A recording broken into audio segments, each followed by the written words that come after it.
Hello, Leander. It's so quiet in the void.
So you already notice, first area of the void. It's a desert. We go from being on a ship to on a desert. And already I can tell that this is a better last dungeon than FF10's. Like, immediately. So here's all the bosses we'll be fighting throughout the course of this dungeon. Actually, that's not all of them. No, that might be all of them.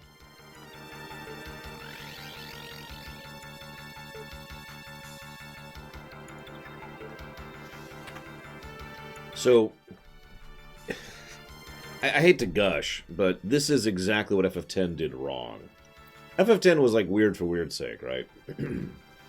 FF5 has us park an airship, go on a beach, which we enter a door, which leads into a mechanized garden. I should be getting all the equipment in here.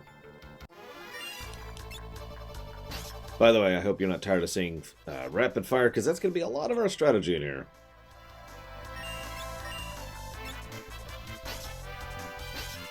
If those two ever actually finish Red Mage, we'll see a couple other things, but yeah.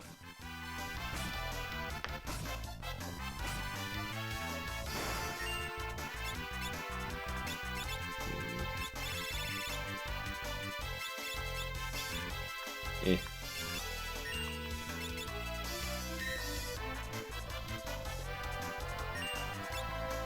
Good morning, End.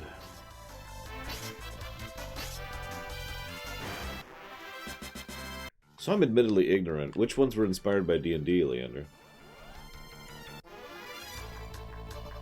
It's not worth it.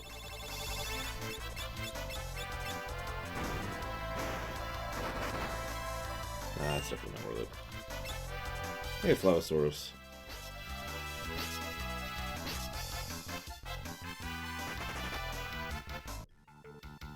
Did I did. Did I stock up before I came into the last dungeon? But I did. I guess I'll give you the Beholder, even though he doesn't act like a Beholder at all. But he does kind of look like a giant eyeball thing, so sure. I'll give you that one. Hey, it's the level checker. You can get a bunch of level spells from the level checker. Go figure.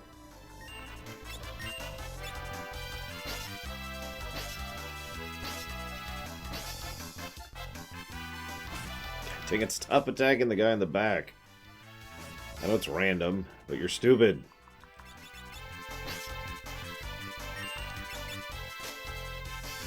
Yeah, we're going to be playing pretty conservatively as we go through here.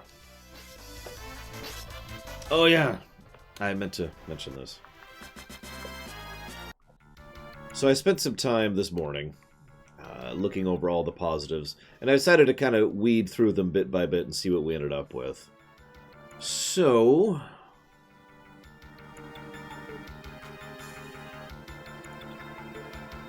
this is where we're at.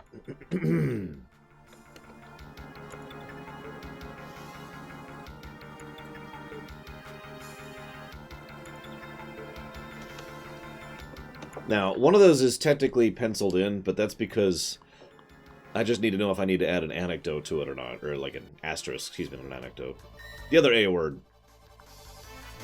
Because I haven't had to grind at all this entire game. I mean, no grind wall, no stat wall. Every single boss has something you can do to bypass it. Usually 3 somethings you can do to bypass it. And none of the enemies are stat walls, and blah, blah, blah, blah, blah. Basically, this is what JRPGs should be designed like, just to put that as bluntly as I can.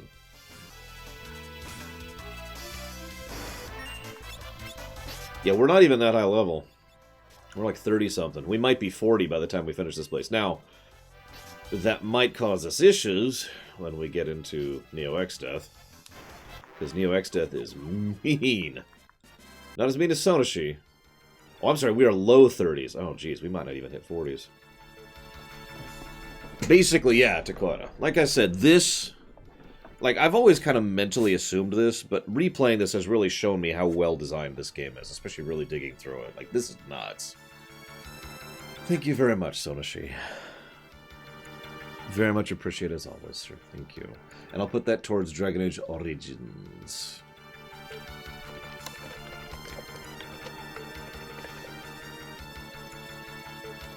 we go. But yeah, I mean, we're low 30s.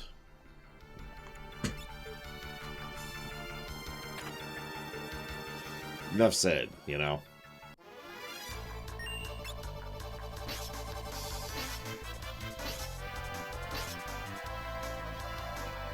You have to excuse me, I have to make someone non-corporeal. Where's my sword? Oh, here it is. Ugh.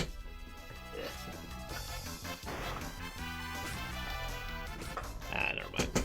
Too much of a hassle. You get off easy this time.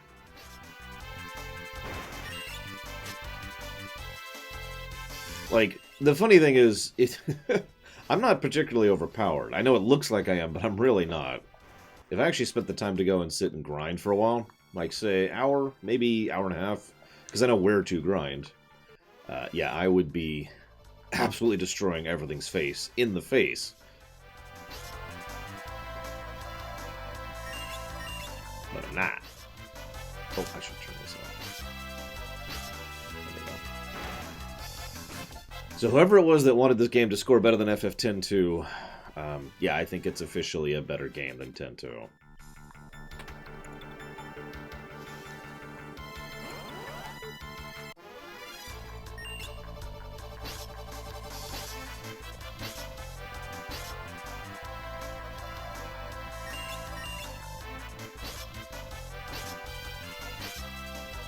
By the way, you'll also... So, yeah, we're officially discussing the outro at this point. We're officially judging the outro.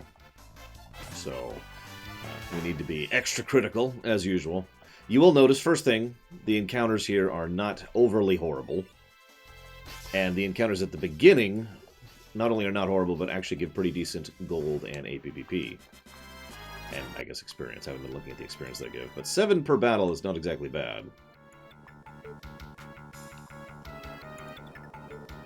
And of course, I do love the...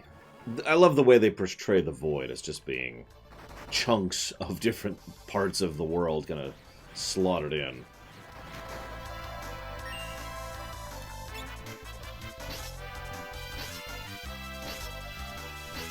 So, yeah, I think this might actually be the highest rated gameplay game I've ever looked at, Jason Barr. That is a correct assumption, at least at the moment. Right. Sure.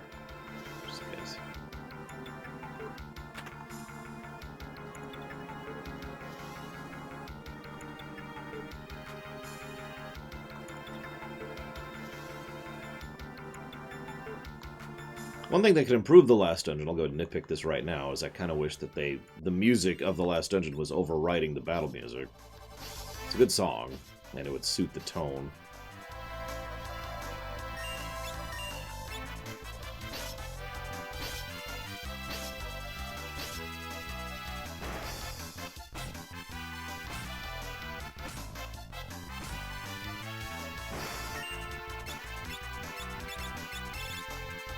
I also added some nitpicks to the gameplay negative, fully codifying that, and finished out the story negative.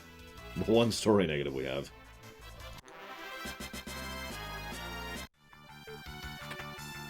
Yes, it can, Taquato. I think. Actually, I shouldn't say that so definitively. I know it can in 6. I know you can just keep attacking someone who is dead in 6. I'm not sure in 5. Hey, SJ.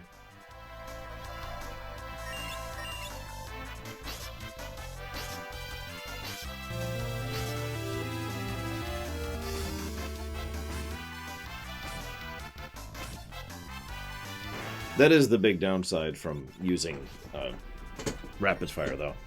It's the same downside of using the offering. You don't get to pick what you're targeting.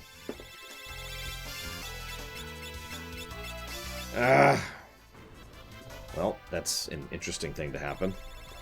Thank you very much, Sinister Wing. Very much appreciate the sub, as always. Thank you. And happy 2020. Let's go ahead and get her up.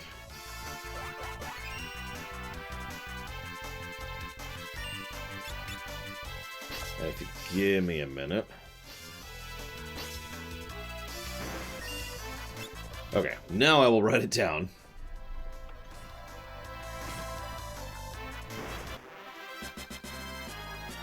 Just do this.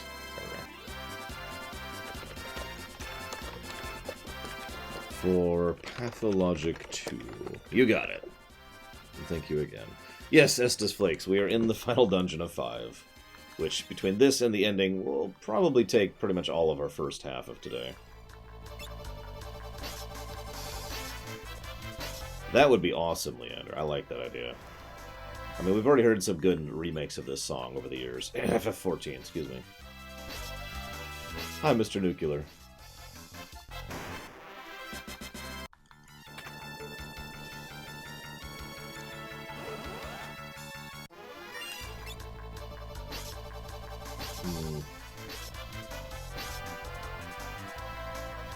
Well, I'm not particularly interested in it, I'll give you that, Estes Flakes. However, it's not on the forbidden list, so...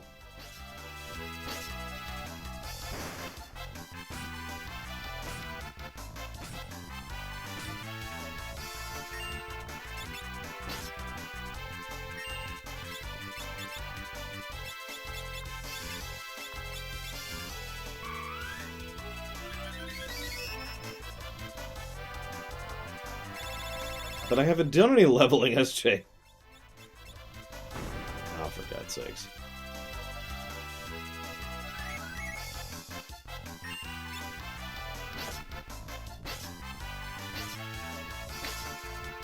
And all I've done is not avoided encounters, and even that's not 100% true. I've run from plenty of fights. Usually when it's not worth the time.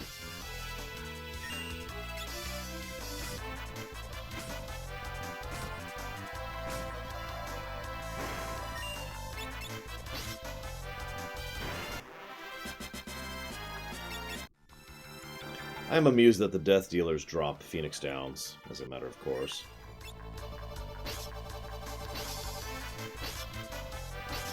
Remind me to check how we're doing on our Red Mage for Kryl after this. She might actually finish out Red Mage before we finish the last dungeon. I've thought about going ahead and just finishing it off myself, because, you know, I just go to Ball Castle and get that done in like 20 minutes, but... Nope. Review.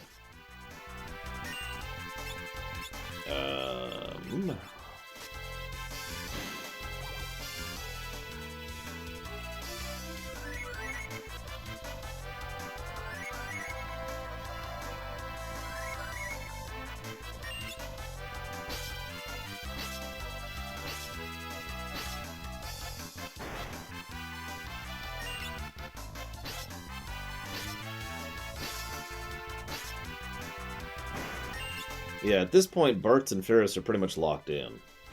I can't imagine we're going to change them off of Gladiator for the entire rest of the dungeon. And they're just going to keep rapid striking through the rest of it. You notice Bartz has already mastered Gladiator, which is just sad. Like, I guess I could turn him into a Freelancer.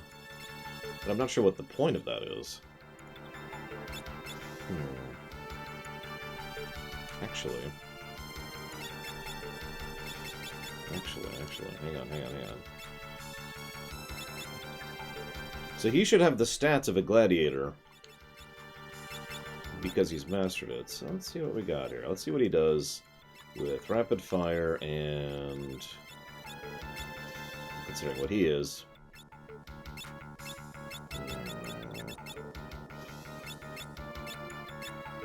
I never got dual wield on him, did I?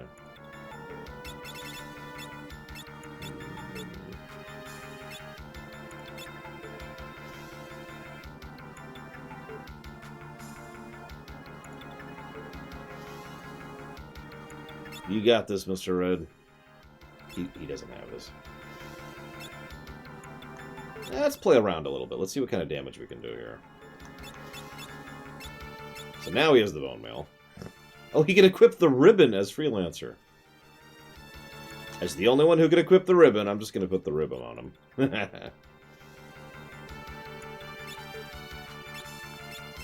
Let's see what kind of damage he can do when he's not a gladiator.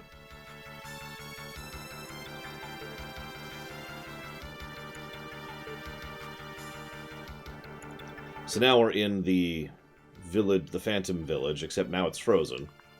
They don't respond to you. This is why this heal-all pot is here, by the way. Because you go through here for the final dungeon. That's actually kind of neat, I think, because you can see it when you go through the actual town as well. That's true, Mr. Red. 50,000 million billion gameplay negatives for the fact that Mr. Red is in this game. Or, I mean, isn't in this game, excuse me.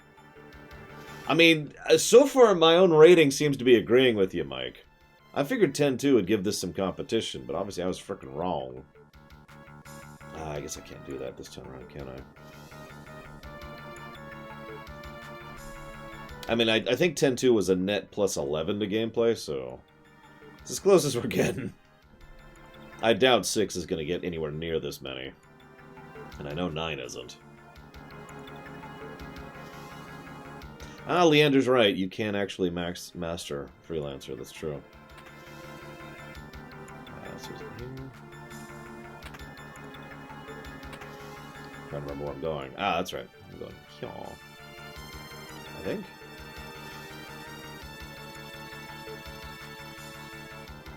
Yeah, a fully mastered Freelancer is how you really break this game.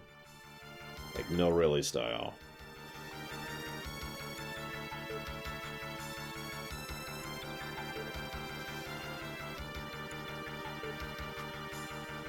Just checking. Alright, whatever.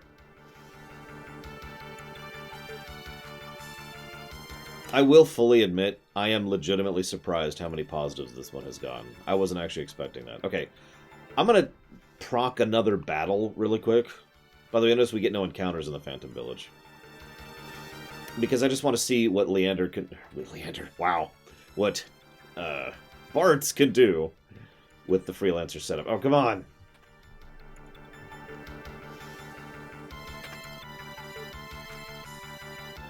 Okay, fine. We'll go down another screen.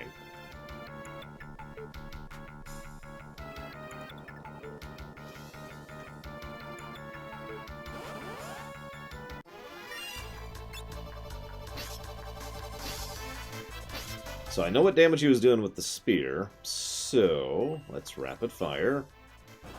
That is, looks like about half the damage. Yep, that's about half the damage he was doing.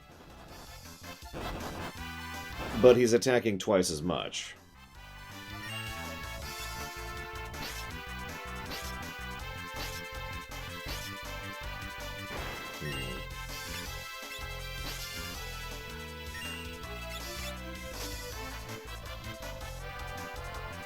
So that evens out, basically. But he's immune to death, so... because he has a ribbon. Like, if nothing else, this build is superior because he can equip a ribbon. If nothing else. But I think I'm going to try something else.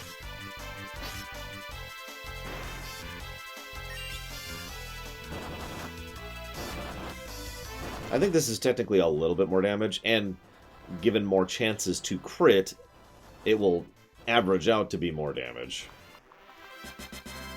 The only problem is the non-selection thing. Let me think about this for a second.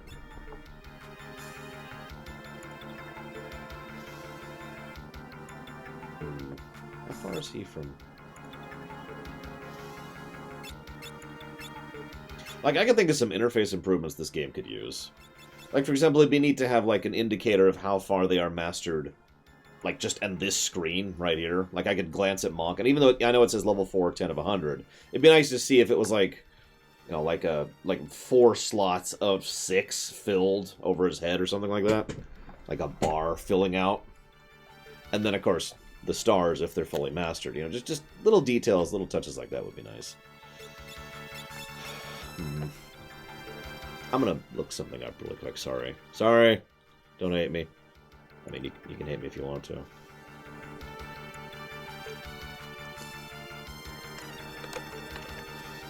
I do love how they tell you almost all this stuff in the game, too. Like, you know, hey, if you max out jobs, you get the benefits of the freelance. Like, that's in the game. They actually tell you that.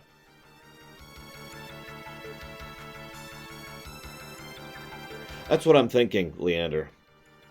I'm just looking at what we get here.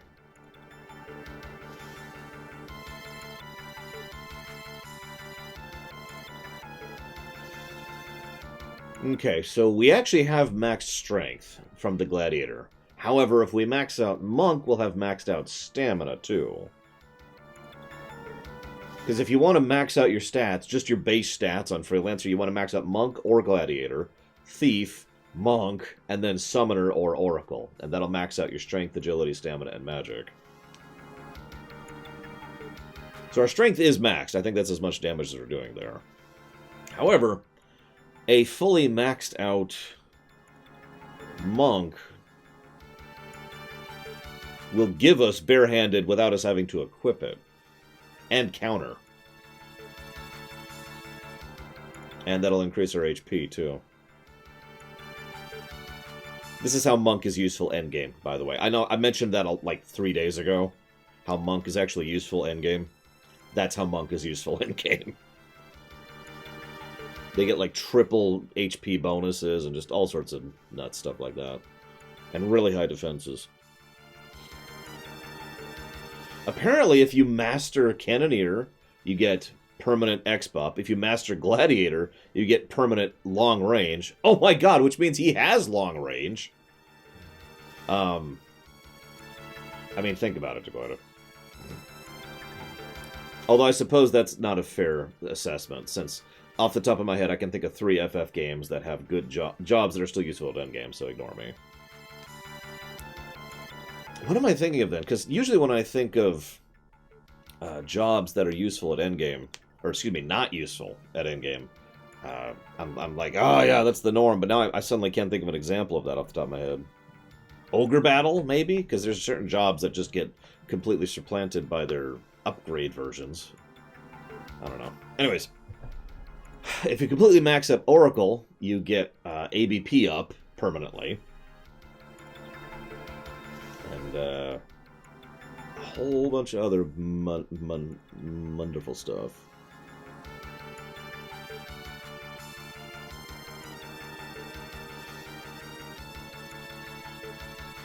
Okay, so where's Monk? I do.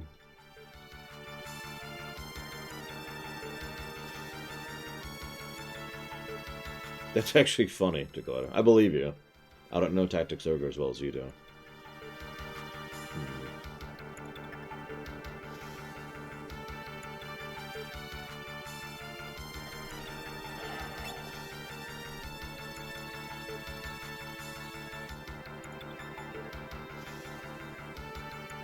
I think we'll go ahead and put our AP into Monk for a bit here.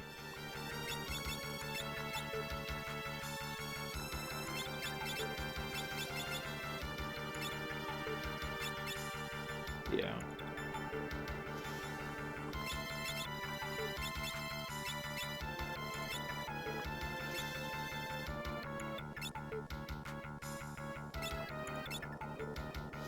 In fact, I think I'm going to do the same thing with Farah's, too.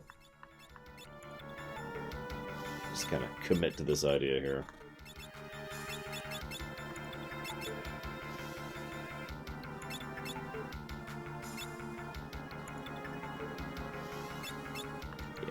Yep, okay. Commit.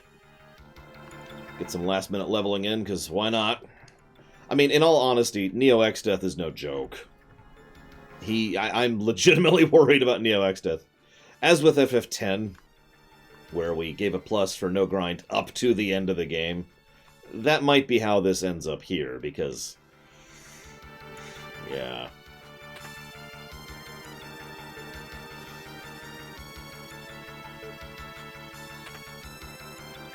I kind of like that idea, Dakota. Niche jobs. So, now we're in a forest, and we're going to fight our first boss pretty soon here.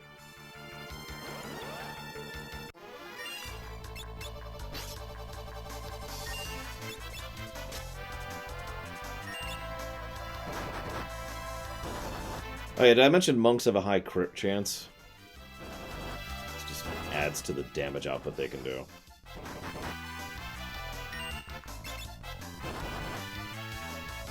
So yeah, no, monks are still useful at endgame. Oh yeah, monks also innately counter. While we're on top of things.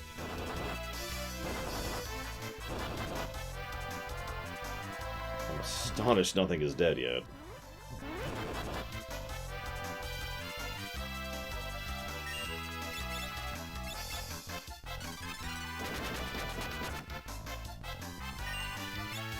Sounds like another New Game Plus issue, Dakota. I mean, obviously there's design issues there, but it would be nice to have New Game Plus in a situation like that.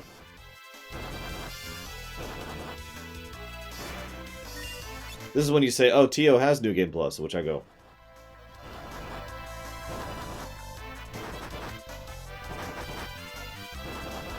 okay, yeah, Monk is doing way more damage than Gladiator was. Or at least has the chance to, because of the crit.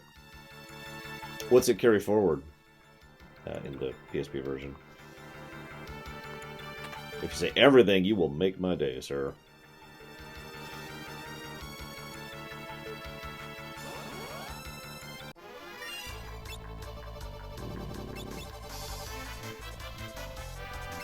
Oh, she does.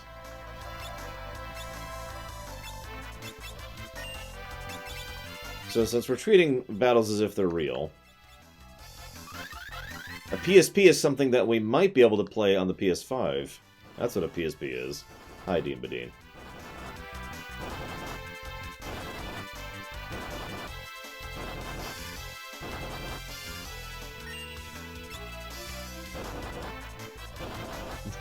Pretty much, Leander. Time to take this seriously. Plonk. I mean, that's always been monks in almost every game. They have such a linear leveling, or excuse me, power progression curve. It's not even a curve. Monks just linearly get stronger. Across the board. I talked about that back in... 3? We brought that up in one of the previous runs we've done here.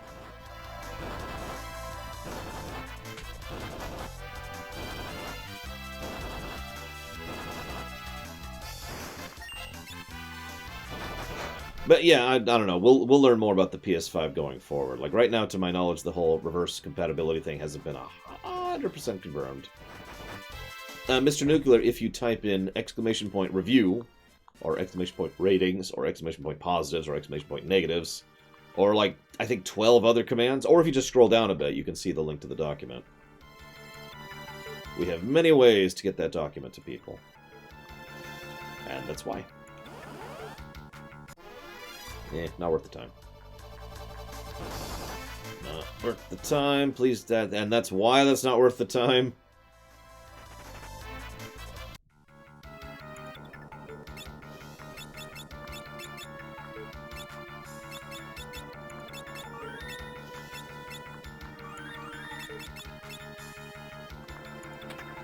That's a third ribbon now.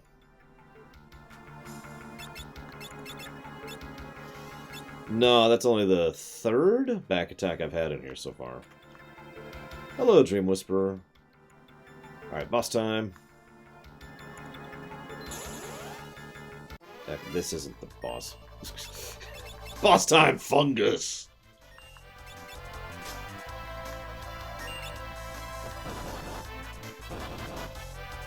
Yeah, the one downside of this setup is it's actually not that great on trash. It's wonderful for bosses.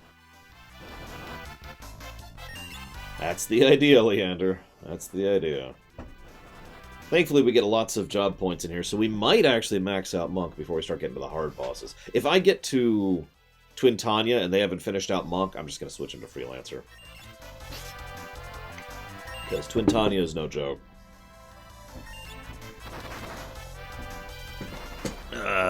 Okay, that's actually really horrible.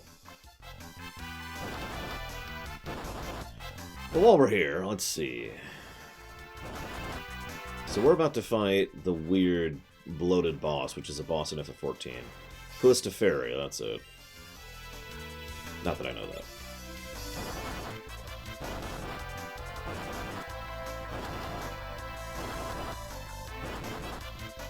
Okay. Let's see our spell set up with reds. I should. No, I saw Takoida, but you didn't tell me like exactly what carries over. You just said it tarot cards, which I don't know what that means. What can we do?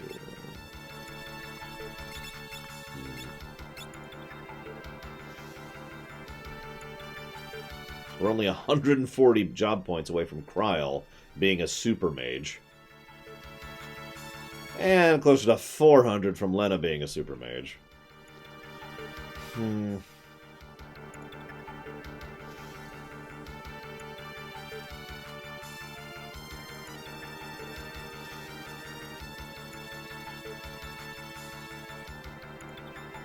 Oh, I'm sorry. I must have completely skipped that, Dakota. I apologize.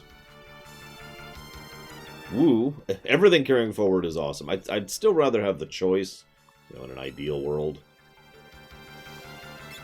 But that does work. Let's go ahead and actually do this.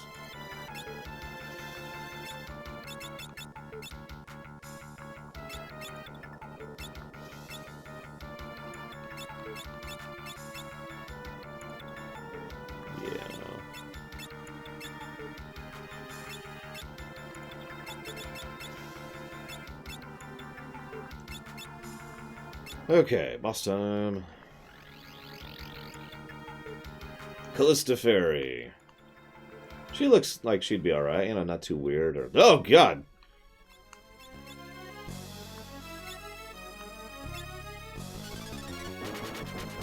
Ignore the giant poison ball she's just playing with there. Oh, you dick.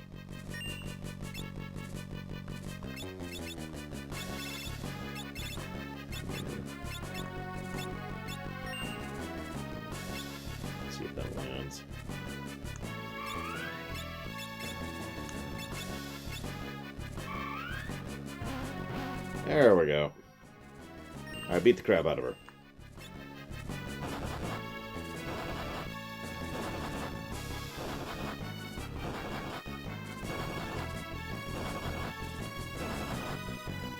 Go ahead and counterattack. Oh, what's that? You're silenced? Can I just say how much I love that I can use status effects on bosses in this game? I have been sincerely tempted to just make a separate positive to gameplay, just for the fact that you can use status effects on bosses. I know, I'm not going to. That's overkill, but God, that is such a rarity. I can maybe think of 2 RPGs off the top of my head that you can do that on. God, that silence didn't last long, but did it? Let's try to reapply.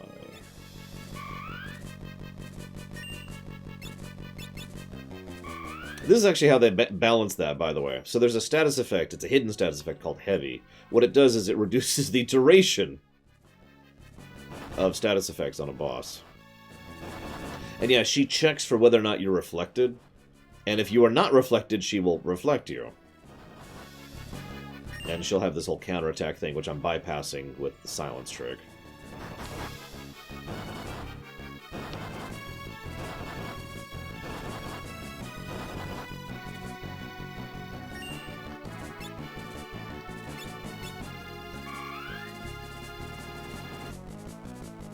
Oh, that's mean. I don't think I can do anything about that. No, I can't. Okay. Let's try and reapply.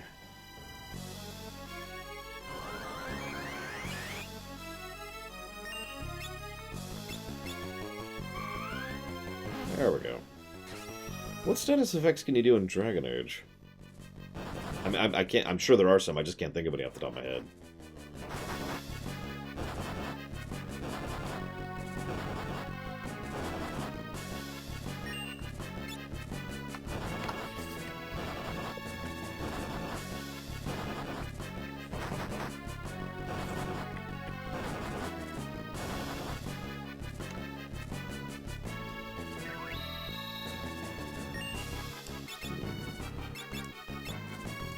Get this going.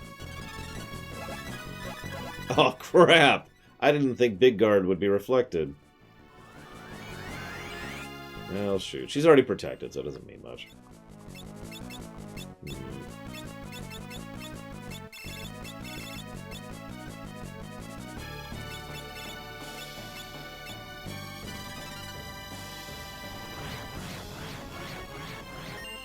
I mean, the other blue magic... Yeah, that is good to know now. I agree. It's in the Discord, okay. I'll have to look as soon as I'm done dying horribly to this boss. Is she weak to anything? No. I might as well do at least some damage here.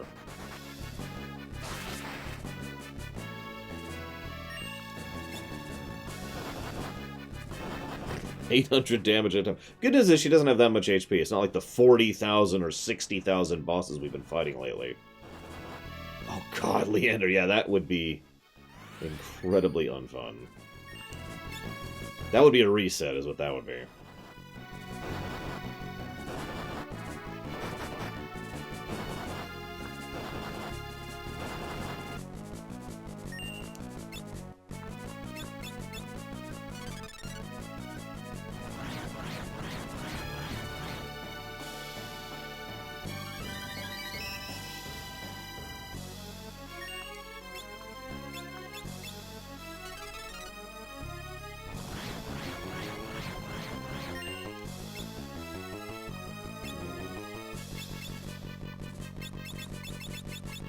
Occurred to me.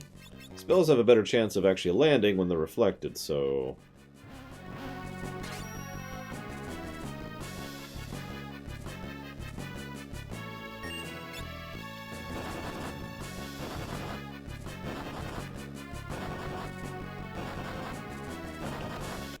Oops, sorry.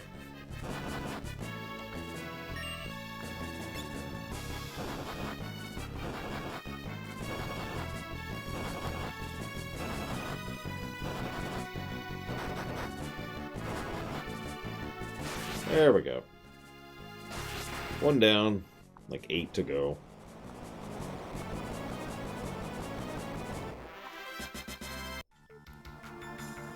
Let's get those reflect rings off of them.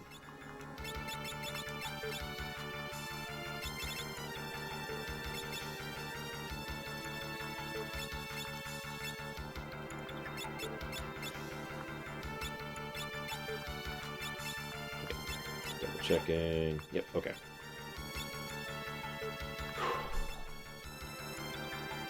Now we're in a cave.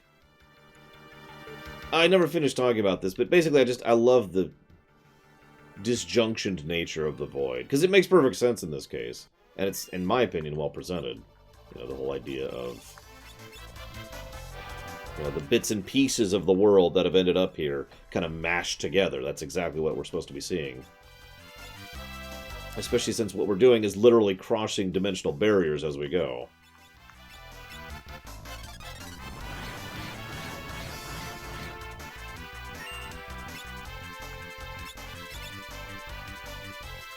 Yeah. We're also close to Omega, which we are going to fight and then die to. And then not fight again. But I do want to at least show off Omega and why he's one of the best optional bosses in the game. Or the franchise. So Omega has a huge vulnerability to thunder damage. He also does a lot of fire damage in his attacks. He also hits like a truck, and he's got several blue spells he can use on top of all that. In fact, I should just pull up the full list of what he can do. we go. Omega. Let's see. So he's got Rocket Punch, Circle.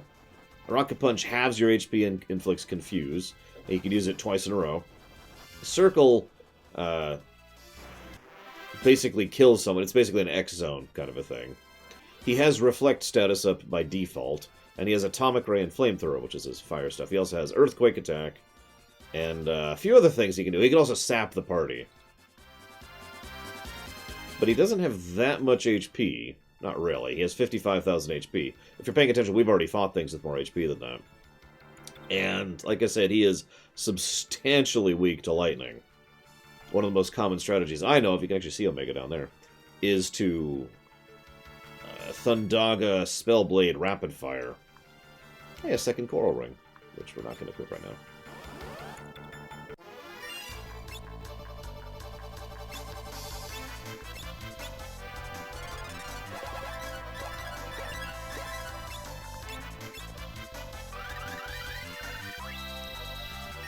So, Blue Magic isn't... Blue Magic is just all sorts of stuff. It's enemy spells, so it doesn't actually have a categorization per se. Red Magic is just low-level white and black magic.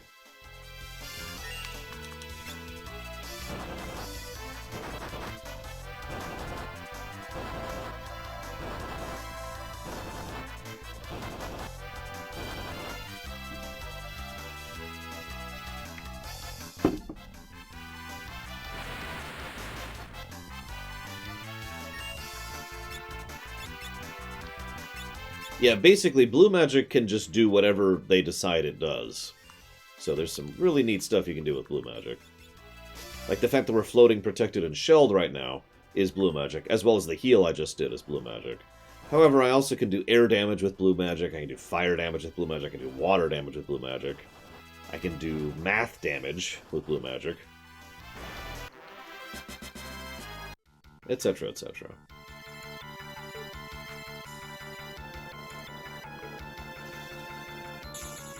So, they suspiciously give us a recovery spot right here, which we're going to use.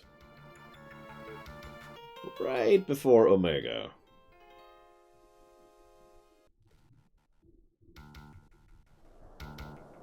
Oh yeah, you can stop Omega, as in hit him with the stop status effect. So let's go fight Omega and die. Hey, Omega! Alright, we got this. Okay, that's actually a pretty weak opening. No problem. Okay, let's haste. Okay, now he's doing Wave Cannon, and we're not dead. Holy crap, I am actually surprised by that.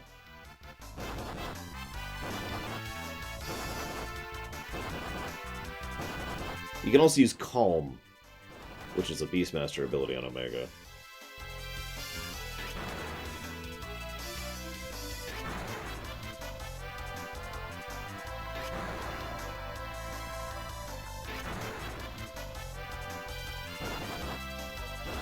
Totally got this, guys. He hasn't even used any of his big hits yet. I'm actually astonished.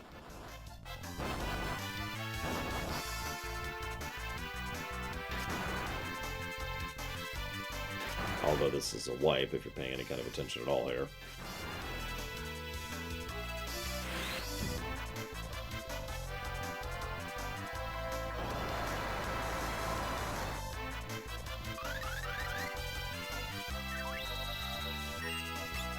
Totally got this.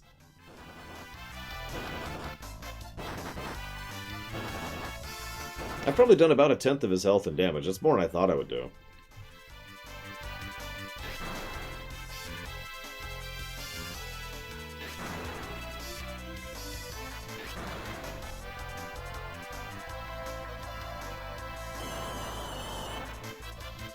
Thud.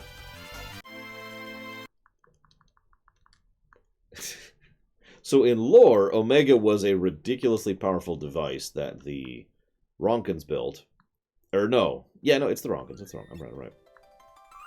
And he was so powerful that they just kind of sealed him away in the Rift because, yeah. So he's just been roaming around in the Rift. This is also why, in some cases, the debate comes up as to whether or not an Omega in a particular game is the Omega or not.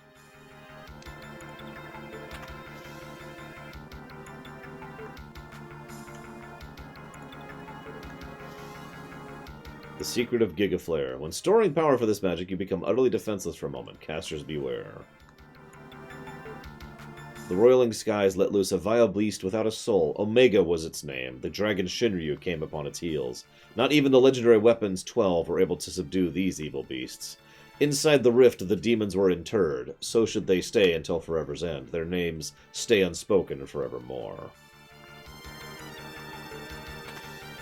And then a boss fight. To be honest, I never thought you'd make it this far. It's a panda! I love pandas. Hang on. I actually don't remember this guy's gimmick.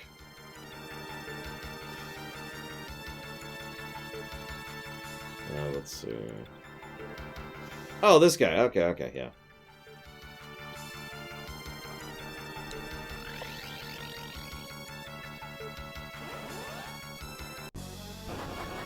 Oh, the job system, easy answer. And the answer is the 20 pluses to my right here. Or on my left. Whatever, you know what I mean.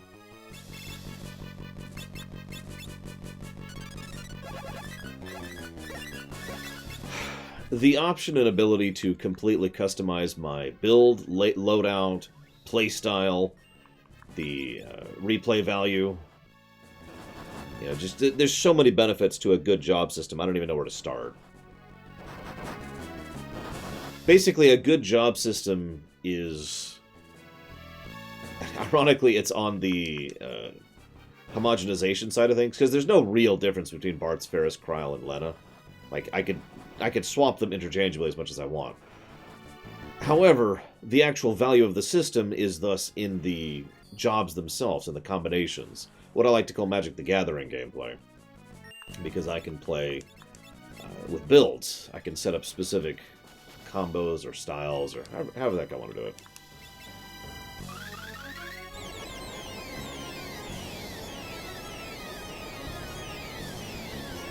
So as much as I talk about how I like to be in between hyper-specialization and homogenization, I guess I'm lying because I like FF5 best. So what the hell do I know?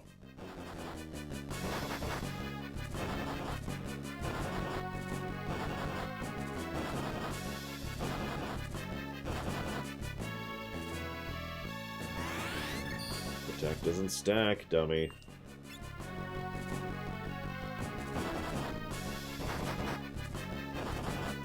Oh, I'm sure, Dean Badine.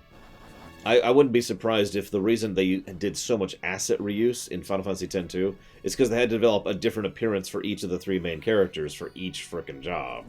Like, that can't have been a small amount of work, you know?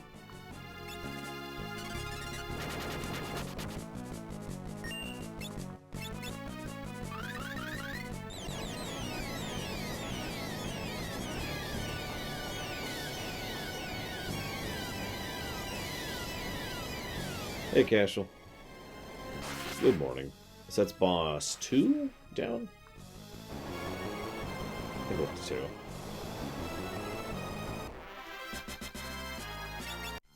Ironically, he's not only weak to fire, he's actually weak to Ifrit specifically.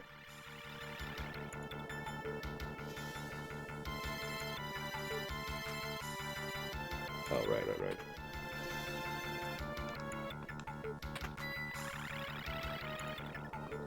So this is the first unique area of the final dungeon. Not the last one.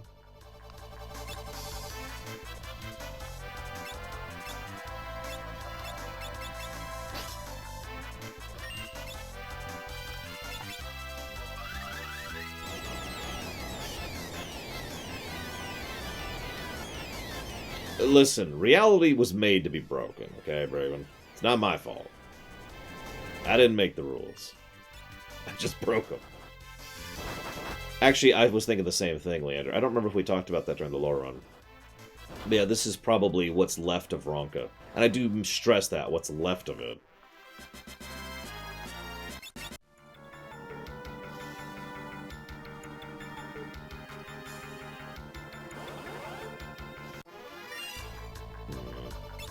We'll treat this one seriously.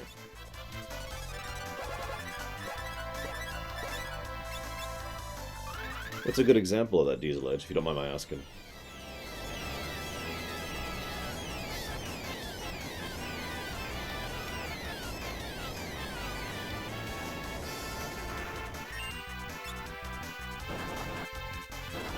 See, actually, you cannot do builds in 10, no. So, see, 10 doesn't... I'm trying to phrase this. 10 doesn't have builds, 10 has vertical progression. What that means is everyone levels basically equally, and everyone just kind of paths together towards the same progression path, right? There's only one sphere grid, not a different sphere grid for each person. A build, by definition, is something that does not include everything. That's what a build means.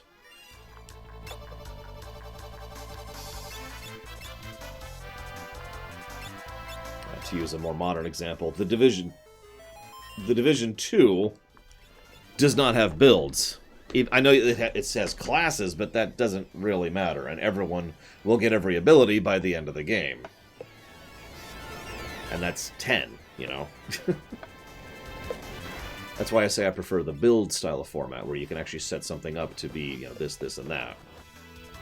I suppose you could say FF5 does also have the same problem, but I would disagree, because the only point at which FF5 has that is the very end, and even that's not true, because you can't have everything at the very end. You still have to select specific things. Thank you very much, Tazara.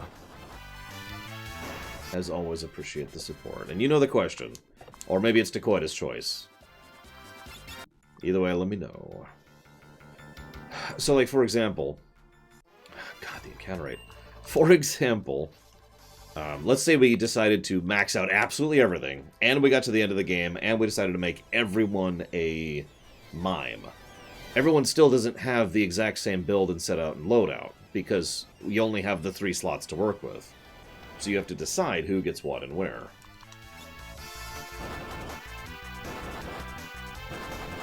Whereas in FF10, if you max out the grid on everyone, you have everything on every character, equally.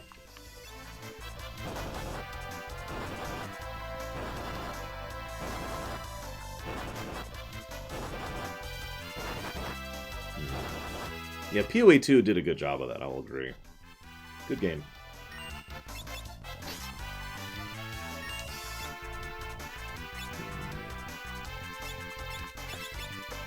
Wear out my mana here.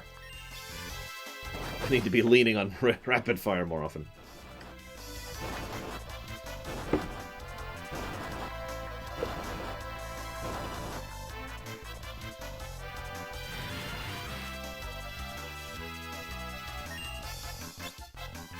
Of course you follow me. They all do.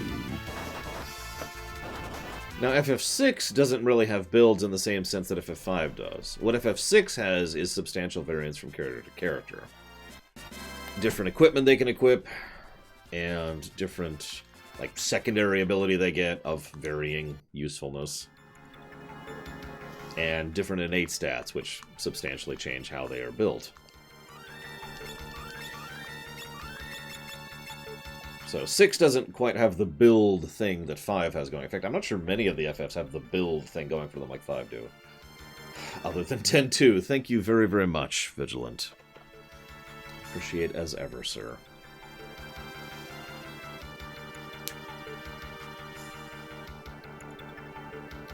But why would you do that, Vigilant? Like, for what purpose?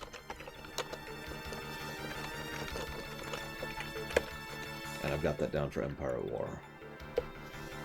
And I think Takoida's AFK right now, so we'll get back to him.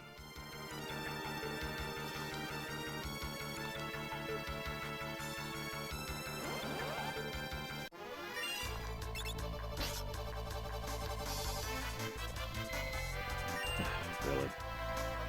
That's not worth my time at that point. Run! Whoa, ho, ho. Okay. Takoida, you have a sub to allocate.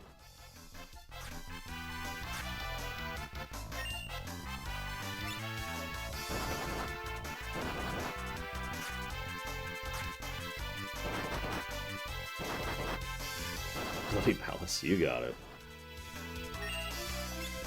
I'll just jot that down really quick. We're in the final dungeon, hard-boiled one. We do, in fact, Takoida, on the 5th, which will be to Sunday, if memory serves.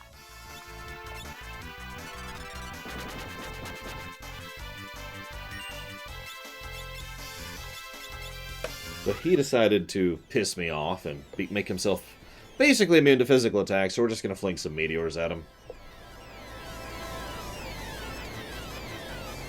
Ah, I could see that, Vigilant.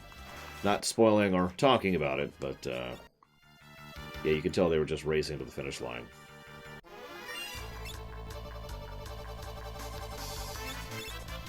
Yeah, monks do beat ninjas. I would agree with that sentence. One more meteor. Just one more meteor. I don't want to keep throwing moons at dragons, but... Moon Monk. There's an interesting one. What the heck is a Moon Monk?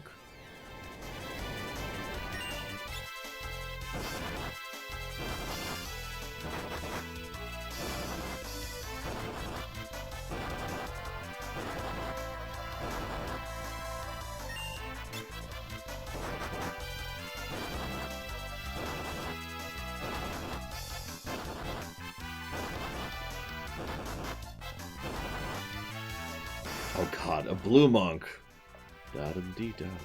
would be pretty horrifying, really. I mean, think about the HP of a monk with White Wind. And just stop there. That's all you have to talk about. That's all you have to go.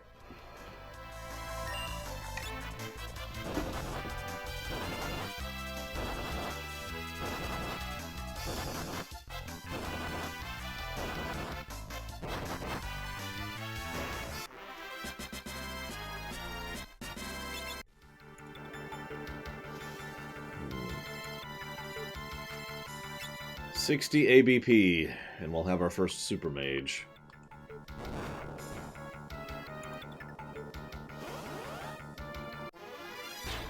Oh yeah, so we're going to start seeing these enemies now.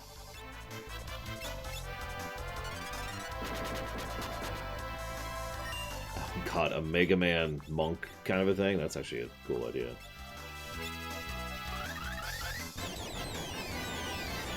So if I'm not mistaken, the next boss will be Helicarnassus, or whatever his name is. So speaking of which, we're in the final dungeon. I think I could say this officially. I was fully expecting to give a negative for the character, or not for the character portraits, for the sprite work. And yet, I can't, because the only time it bothered me was in the cleft. The trench, you know. I really expected to dislike it more. Now, that's sad, because I'm pretty sure 6 is still going to get that negative. The longer we get into this, the more I'm thinking 6 is going to be rated really terribly.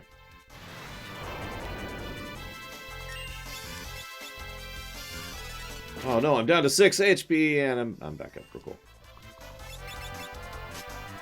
Actually, I guess technically we played Yakuza like that, didn't we? With, God, I can't think of his name all of a sudden. Majima. Where he'd just see a move style and be like, oh, yes, that's my new move style. Then he'd just be awesome for a few minutes.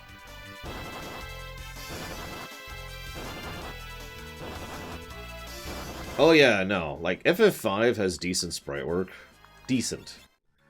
FF6 has amazing sprite work, in my opinion. Like, it doesn't qualify for the best sprite work of any video game ever, but I'd say it's in the running. Okay, so I gotta remember where to go exactly first here. I also need to be careful. This area can be mean. And I'm getting a little low on mana.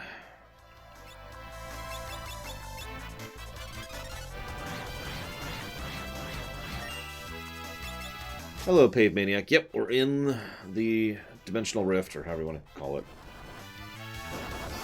What is this jackass?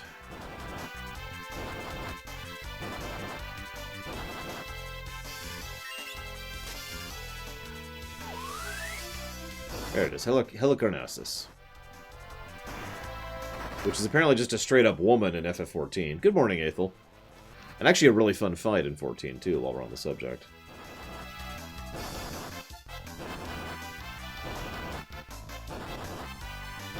So we finally learned Deathclaw, except we didn't because we didn't have learning equipped, so... We got nothing! Yay!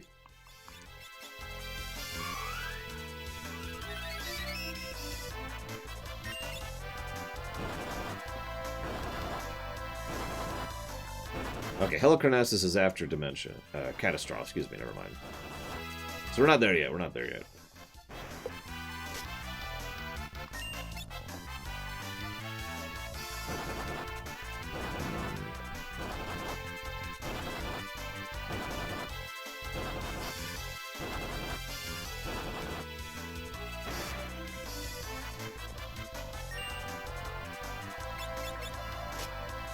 We might switch off of Monk just for the Helicarnassus fight.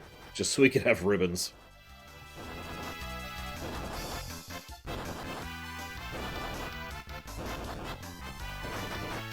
So hang on, so there's Helicarnassus, Catastrophe.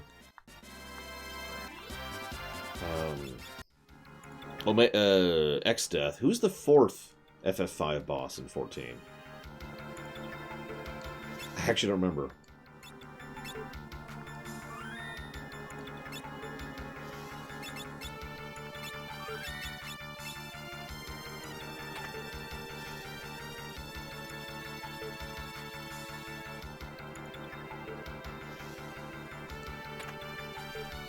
Well, I got Thor's hammer.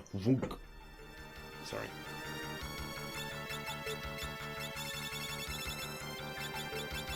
Which, if I'm not mistaken, yep,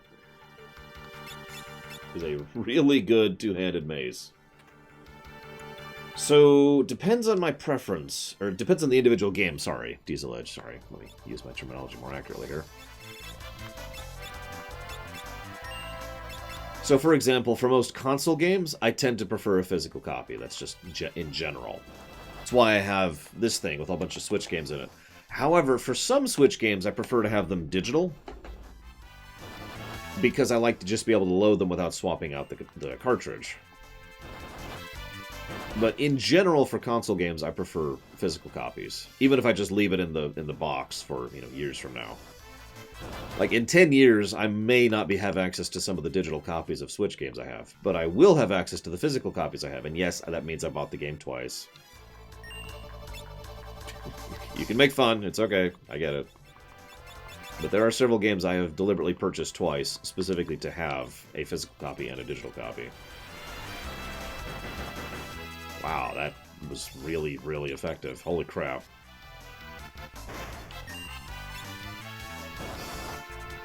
Now with PC, universally digital at this point.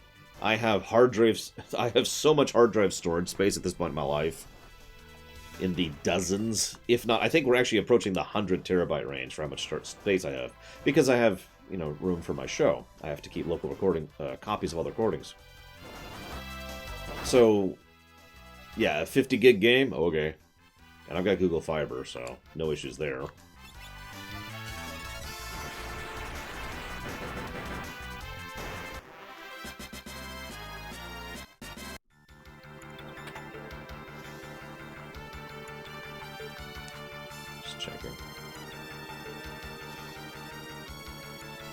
I know, Diesel Edge. It's just... I do feel guilty about it every now and again. Ooh, ooh, ooh.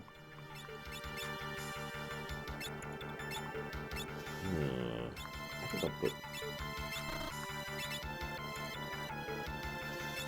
So, speaking of which, anybody who is waiting for Google Fiber, something that happened around here... I only found out about this like 3 weeks ago. Apparently, after Google Fiber kind of stopped doing their expansion of Google Fiber... AT&T picked up the slack, and now basically all of the lines and physical work that Google had already done, AT&T is now servicing. So you can get AT&T fiber, and it's effectively the same thing for pretty much the same price. So FYI, for anybody who's still looking into Google Fiber, might want to glance into that. Because, yeah, Comcast can go to frickin' hell. Of all the complaints I have about this apartment, the fact that I am off of Comcast is amazing.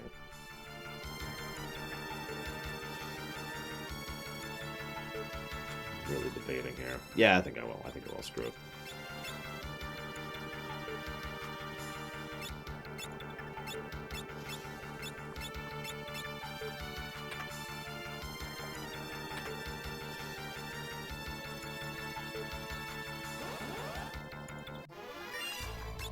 Yeah, unfortunately, there are some areas where AT&T has actually blocked Google Fiber. There's some areas where Comcast has blocked Google Fiber. Which is just... What kind of pizza you getting, hard-boiled?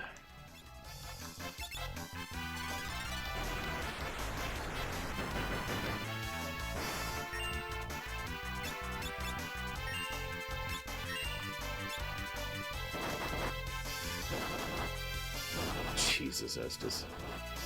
Yeah, Comcast has screwed me over so many times and in so many different ways. I'd have to actually really sit and think about it at this point in time. You know what I mean? This is ignoring the fact that I used to pay $220 a month for crappy internet. Just to add on to everything else.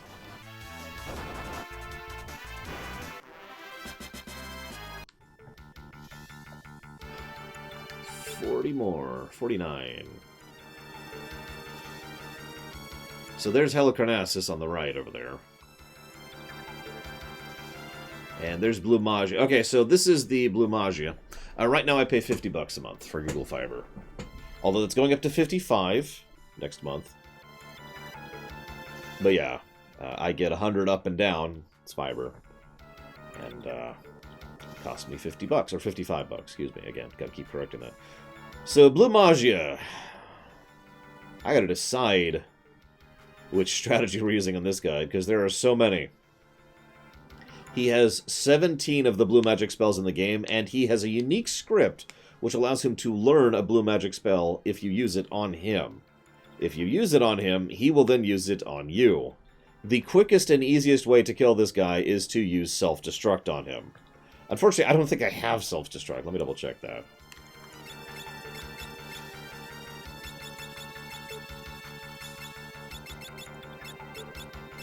Oh, I don't. That would have been funny. Because that is by far the easiest way to kill this guy.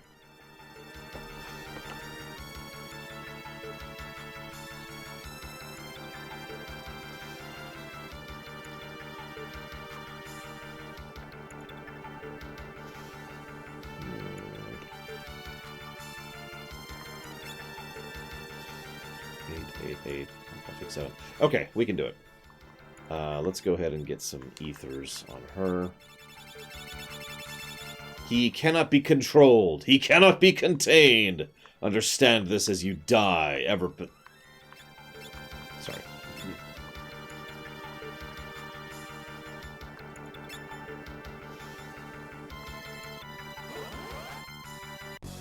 So, we're gonna do this. You can also learn a bunch of spells off of him if you don't already know them. Yeah, we're actually almost there, SJ, believe it or not. Okay, that's not too bad. So we're going to use...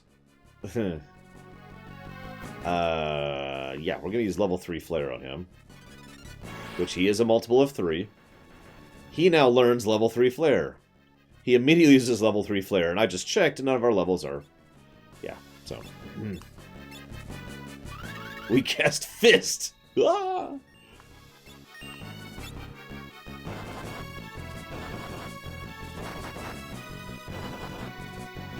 But yeah, due to the unique nature of this boss, you can use basically anything on him.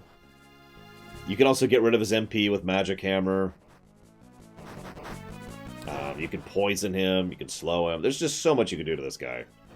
This is technically the easiest boss in the game just because you can use more strategies on him than any other boss in the entire game. Okay, we're gonna go and do this too while we're at it.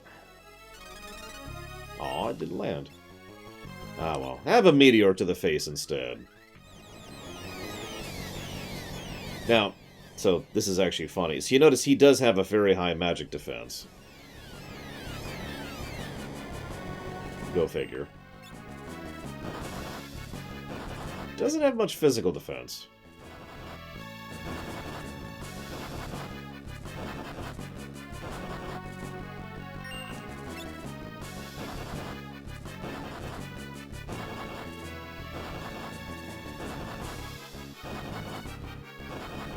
Okay, Permeus. Level 3 flare. Nope. You got nothing coming.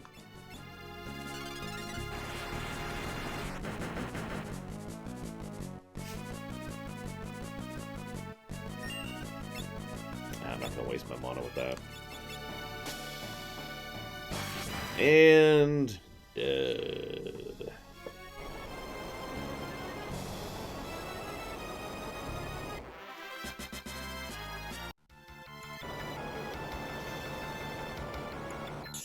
Our reward for him is a save point. Did I mention some of the bosses in here are pseudo-optional? Actually, I think some of them are fully optional. Don't quote me on that, though. Like, I know we have to fight Catastrophe because that unlocks the door, I think?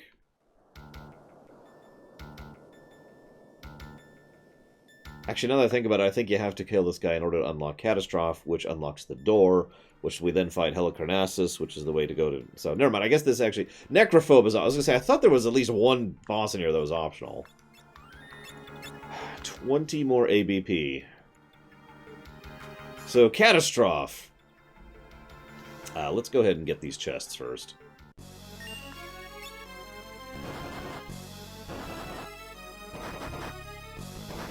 So these are shape changers.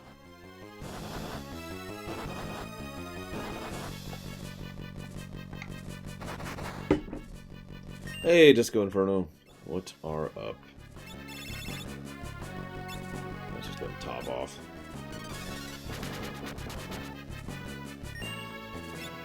Hello, Moocool. The greatest of all cools.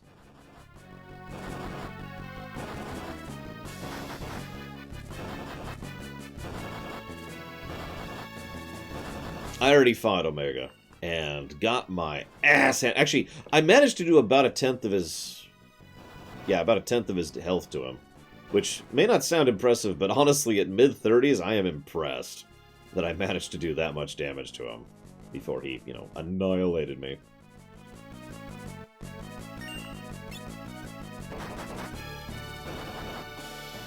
I will also go after Shinryu. Shinryu is substantially easier than Omega. But I'm not going to, like, commit to trying to kill him. In fact, I may go ahead and just save state, just do it. Omega has 55,000 HP. I did about 6,000-ish to him.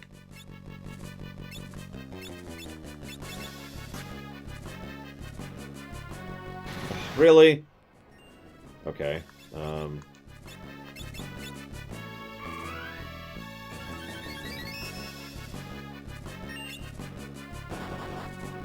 Yeah, and then he killed me. Chain confused me, erased Ferris from existence. And then, you know, finished off the rest.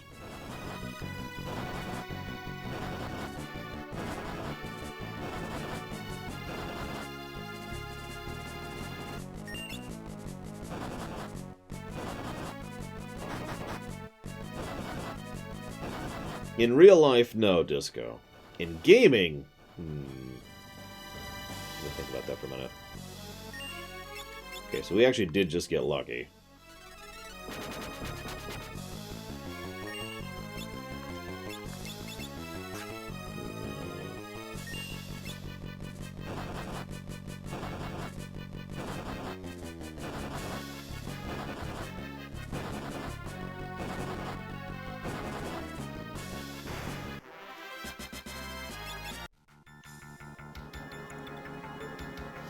God, Shinryu without coral rings. We have 2 coral rings right now. That's the only reason I'm really thinking we might defeat Shinryu. Maybe.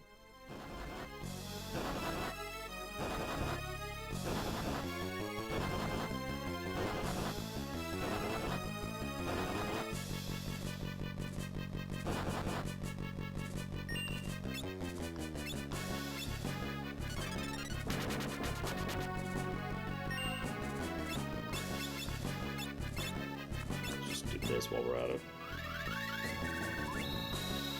Since each one of these is a mini-boss, we might as well treat it seriously.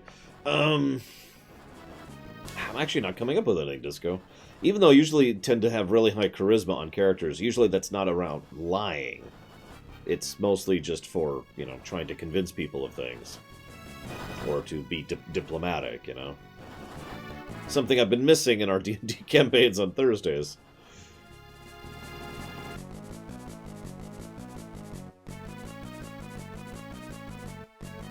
Okay. Originally I wasn't going to start 9 today, I was going to take a bit of a break. Then I realized that, you know,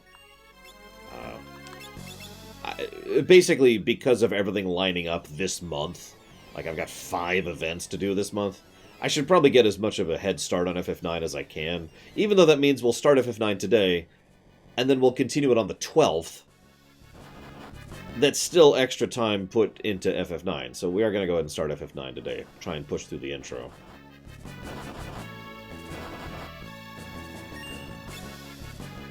Yeah, 9 will definitely get the unskippable cutscenes negative, because holy crap.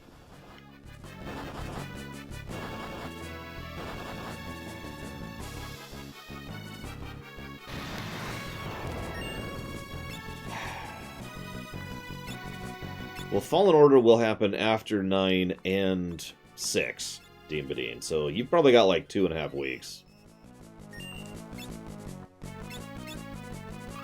Tales of Improv. Okay, I got one. So I was playing a custom module of D&D based on 3rd edition. And by module, excuse me, I mean rule set. So I think I've told this story before to some extent or another. The idea was... Really? Oh my god, she needs 5 ABP. Hang on. So the idea was we wanted to play Battletech in D&D. That's the synopsis of what we were doing. And so my friend came up with a great idea. Basically, it's centered around the idea of using golems in place of the battle mechs. And effectively using magic to replace most of the tech. It worked out really well, actually. It's surprising how well it worked out. Although it did take a lot of work, because you can't just convert 1-to-1. You have to, like, okay, with this and this and that and that. We have to figure out gold cost, and everything was stupidly expensive, too, and blah, blah, blah, blah, blah. But the point being, that's what we were doing. Now, the catch is, if you know anything about golems, you may or may not know that they tend to be very, very weak to magical weapons, because a lot of the golems' power is the fact that they resist so much damage. But if the enemy has a really good magical weapon, like a +3 or better, they just push through all of that DR and they just hit you, right? So I was fighting a knight of a local kingdom who had a +4 weapon, and that was just... he was wrecking me. He was absolutely destroying my mech. Now, this was a test session, so this wasn't really a serious session, but we were mech warrior, like Battletech. So we were actually, you know, we weren't playing for keeps, per se. We were just playtesting. But still, I'm sitting here thinking, okay, what the hell can I do? So what I ended up doing, because he was just absolutely destroying my mech, is... hang on, I have to actually physically show this. So here's the mech, right? Now, I'm actually not in it. I'm in a pocket dimension, which is connected to it magically in order to control the thing. So I'm up in the cockpit, and, you know, my own features and whatnot are doing it. I have the mech take an action, and then I switch it into auto mode, which basically just means attack everything that's not me nearby. Drop down, do a tumble roll to roll backwards through the exit portal, and then as I'm flying out of the exit portal, careening through the air backwards, I fling a fireball spell right at his face, maximized. And that's the only reason I survived that fight. Playtesting, Dakota. Yeah, I had to do a tumble check, as a wizard, specifically. I rolled well. I hate this guy so much.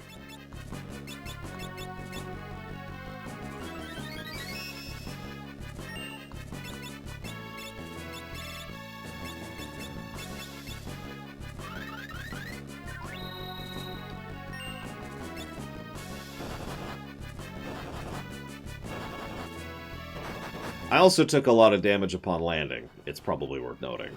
But I lived. The knight did not. And that was the part that mattered.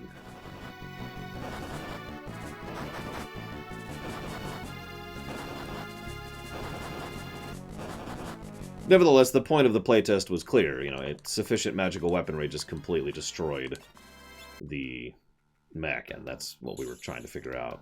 Because the first thing he threw me up against was a white dragon, an adult white dragon, which I annihilated in 3 turns. No joke, just absolutely destroyed it. He's like, okay. Let's see what else we can do. So anyways, Krile just learned dual cast.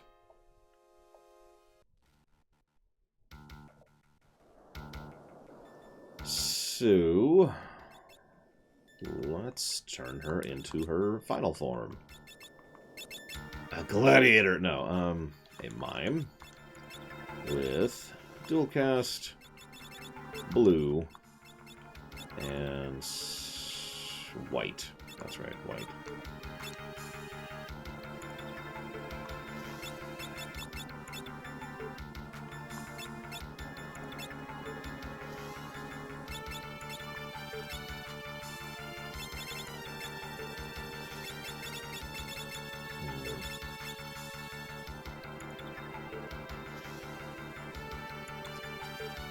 Well,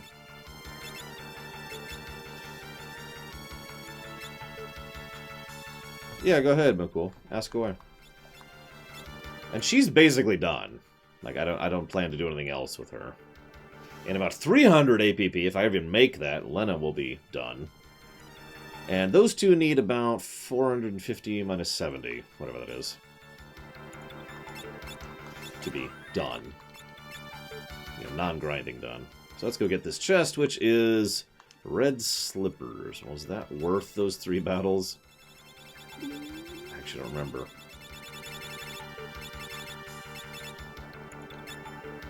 What the hell are red slippers? Yeah, they're there. Oh yeah, sword dance. I had to take stretch breaks while playing it, Mukul, and after I beat the final boss, I was in pain for several days of my arm just seizing up and my elbow not working properly. So...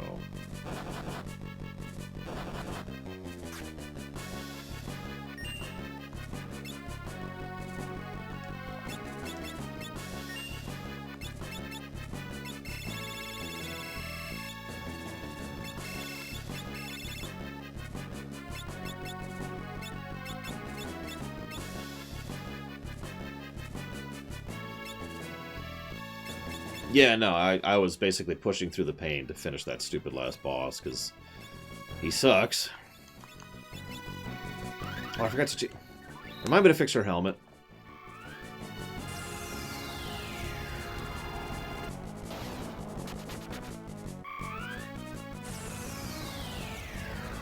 Unfortunately, we cannot dual cast blue magic, which would be incredibly broken. And hilarious.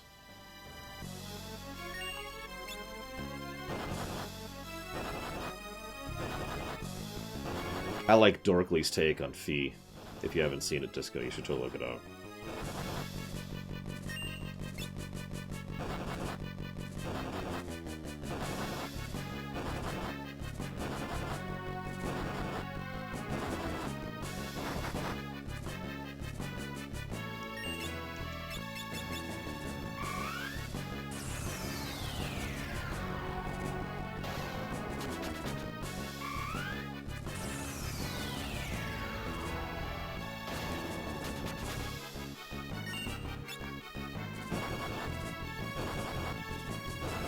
No, Valvatrix.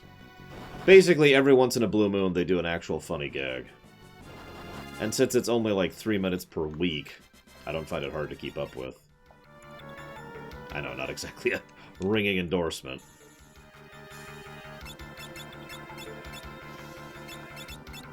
Fix it. Helmet.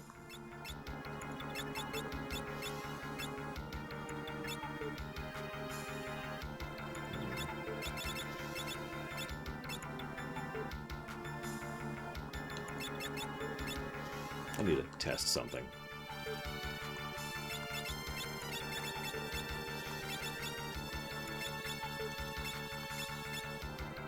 Oh, I suppose I should save too.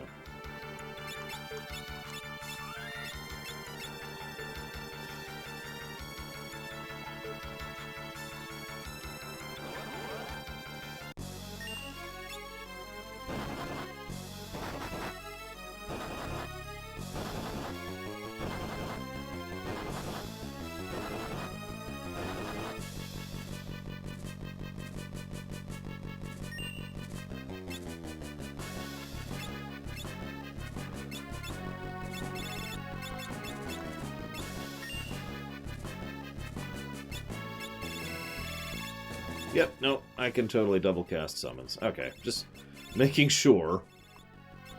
I was pretty sure.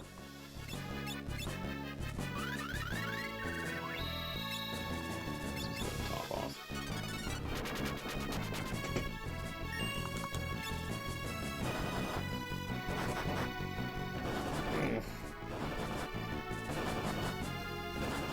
I'm trying to remember if they pronounce Fee in Hyrule Warriors, which is basically the only Zelda game we've had with voice acting.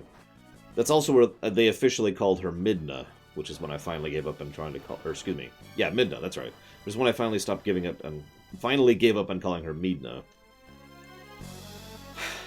There's an official voice acted version that says Midna, so fine. Dumb name. Anyways.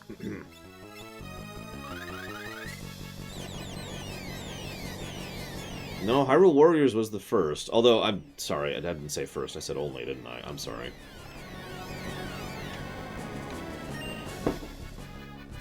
Yeah, just Midna sounds so stupid, though. Like, it actually sounds stupid to me. It's like, okay. I would say Hyrule Warriors is a good game.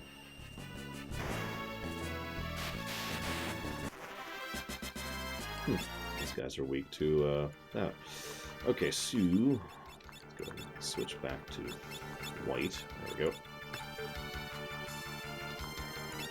Switch back to this, and back to this. No, sadly, Ridley's name has since been pronounced as well, so I have to call him Ridley. Which is another dumb-sounding name, by the way. But, whatever.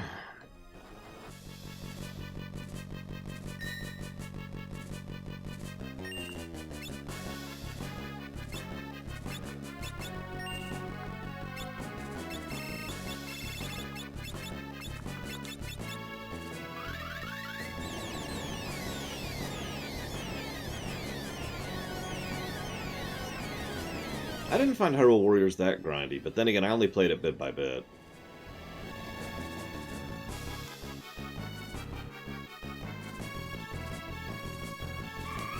See, that's not actually a Zelda game, though, Disco. Also, they didn't do a lot of pronunciations in Breath of the Wild while we're on the subject.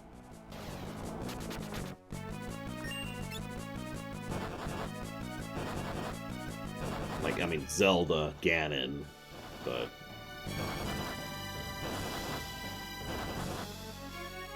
If you want to unlock everything, the grind in Hyrule Warriors is insane. I didn't do that.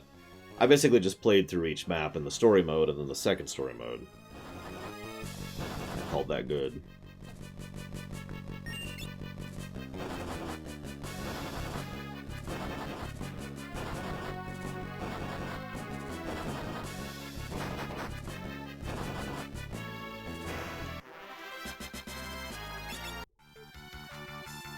So all that was for a rainbow dress, which I don't remember what that is.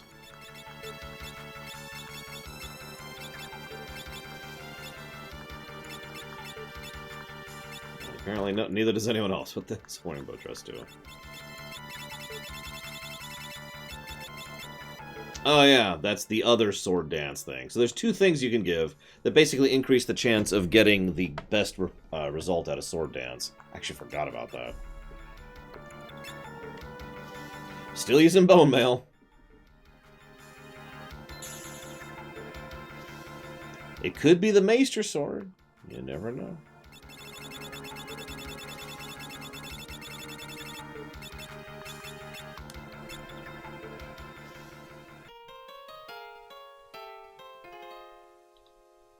I don't remember. I don't think I've ever gotten Dancer for a 4-job Fiesta.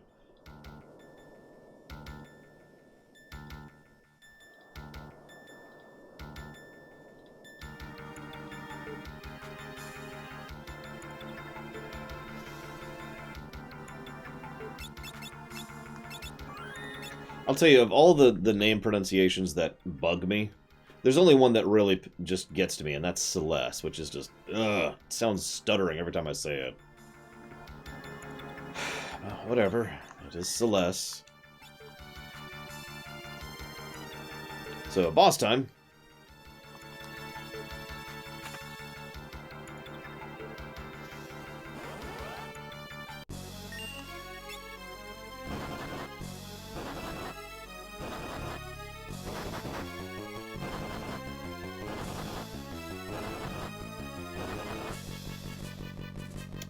I don't know is the answer, Velvedrix.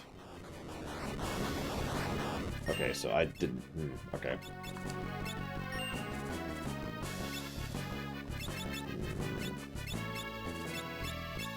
Oh, don't tell me it's time.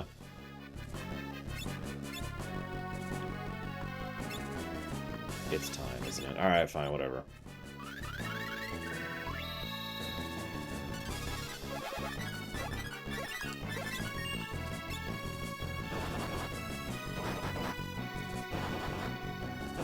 Thankfully, we have Big Guard, which in this version gives us float.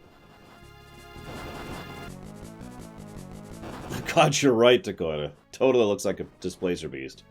Doesn't act like one, but looks just like one. Same thing as this thing. Now, Aerith is just hard for me to say.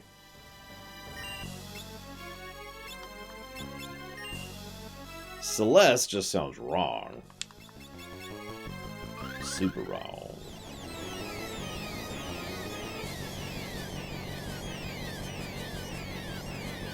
There are, as usual, plenty of strats around this guy. And a reasonably fun fight in 14. Not as fun as Helicarnassus, but still fun. Who was the fourth... Velvedrix, who's the fourth boss? I asked this earlier and I didn't get a response. Okay, who's the other fourth boss? There's Helicarnassus, there's Catastrophe, there's X-Death, and then there's... Dramatic Pause... Altiroid? What the hell does the Altiroid do? I don't even remember that fight. I remember Catastrophe because I keep getting them on frickin' randoms.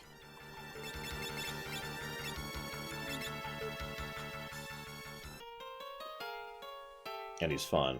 Helicarnassus is awesome.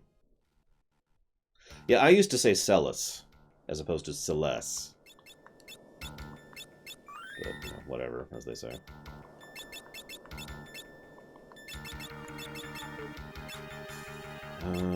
Okay, so...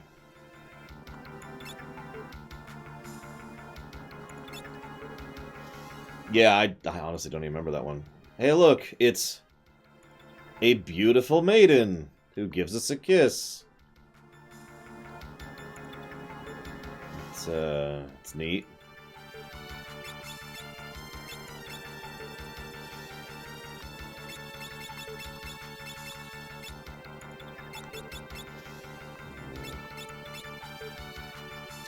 Ah, screw it.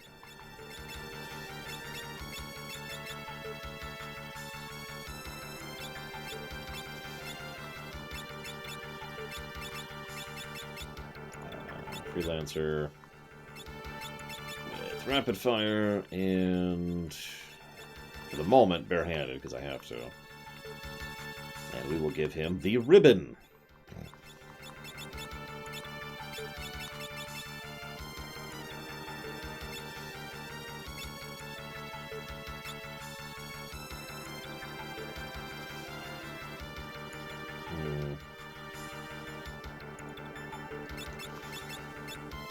Near as I can tell, he was just trying to kiss us in order to curse us.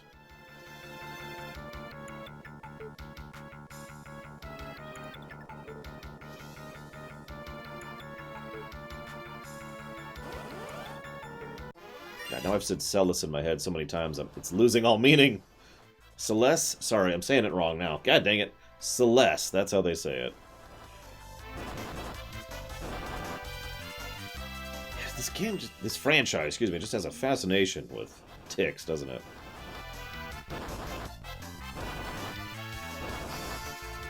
We're also going to beat the game today, Brada Fraser, so that's awesome, too. Let's just play for time here.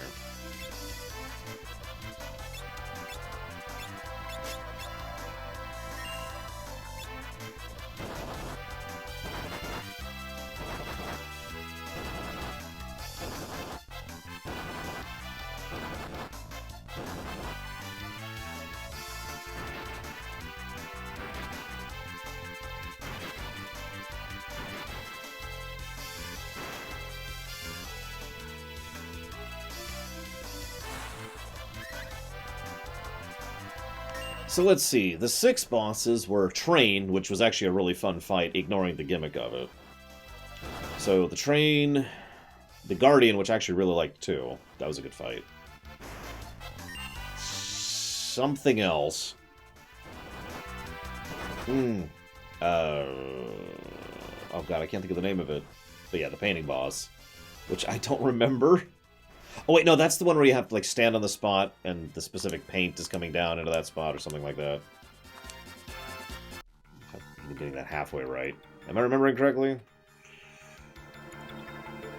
Anyways, let's go fight Helicarnassus really quick here. Or not. There we go. Now we'll fight Helicarnassus.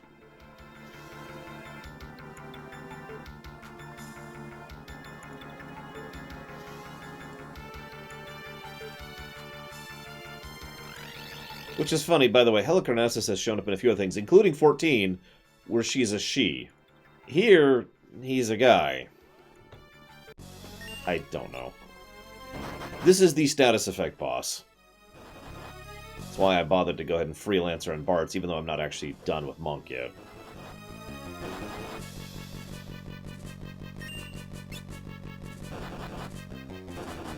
So, Chatternook was okay, Guardian was fun, Phantom Train was fun.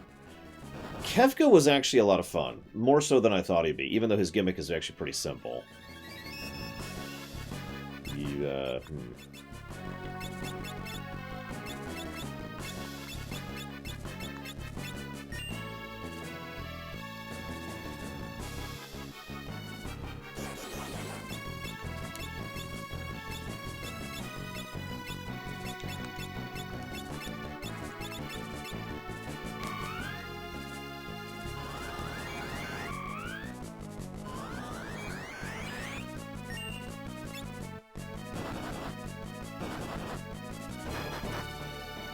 I remember hating the Chaos fight, but that's only because we had the stupidest other healer in the group. I think I've complained about that a few times.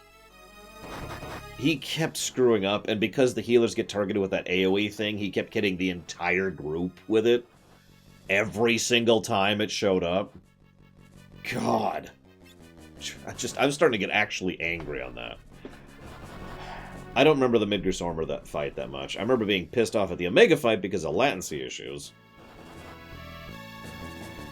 Human Omega was fun. I like that fight.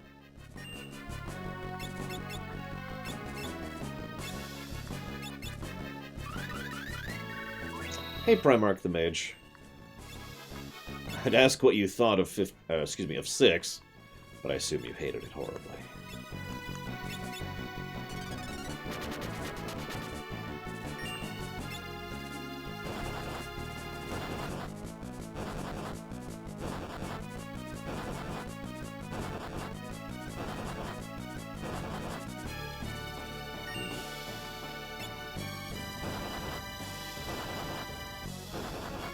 You can, Taquata. I was debating if it was worth doing, but...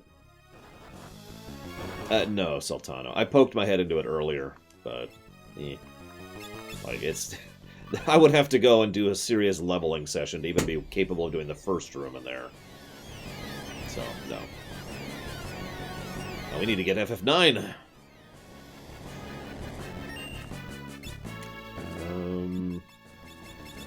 Weird place here. Let's see if we can hit him with this. Nope.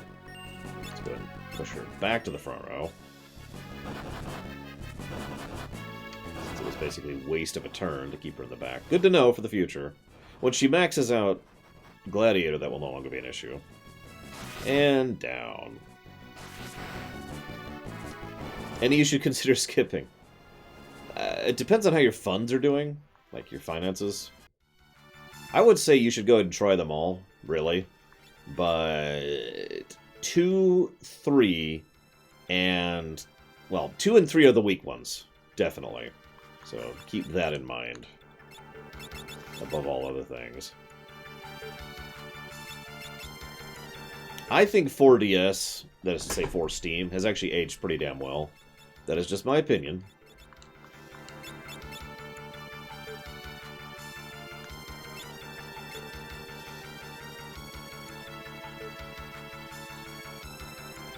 5 is obviously the one I'm playing right now.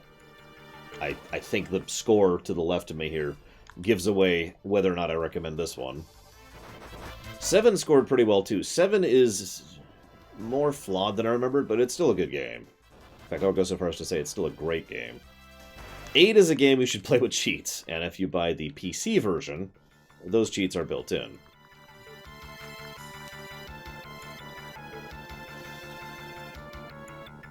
So, consider that my recommendation there. Well, Daedalus, if you type in !archive, you will be able to see the final score. No, that's reviews. Archive.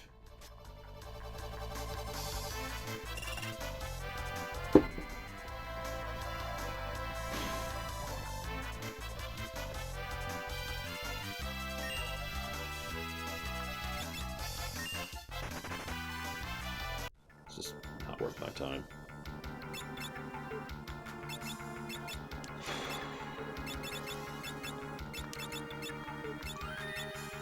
I might also recommend going ahead and being willing to use a walkthrough for 5. Not because it needs it, but because you'll get the most enjoyment out of it that way.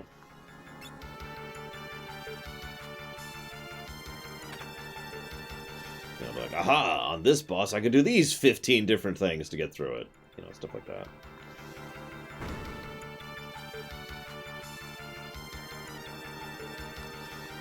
Crap, that was one way.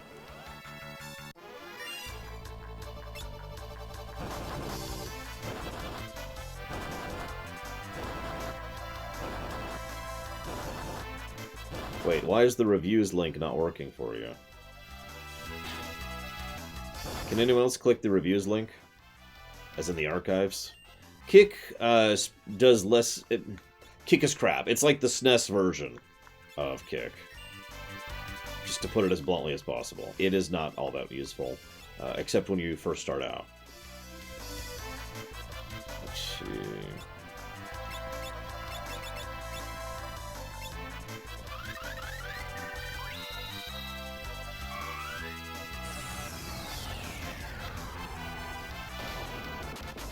I think Daedalus secretly just doesn't want to see my website. It's okay.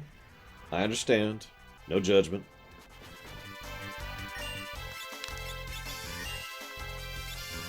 I guess I could look at exactly what Kick does.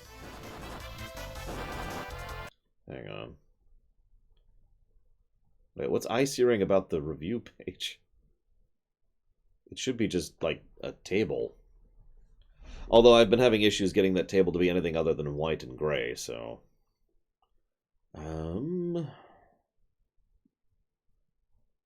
This isn't the page I need. I need this page. Monk, here we go.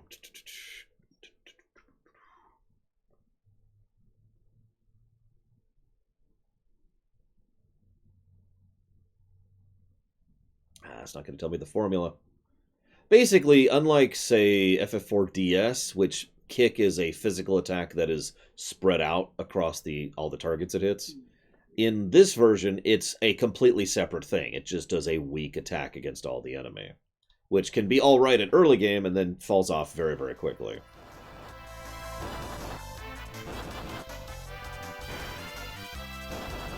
So that's what Kick does in 5. Which is funny, because they abandoned Kick as a concept pretty much after 5.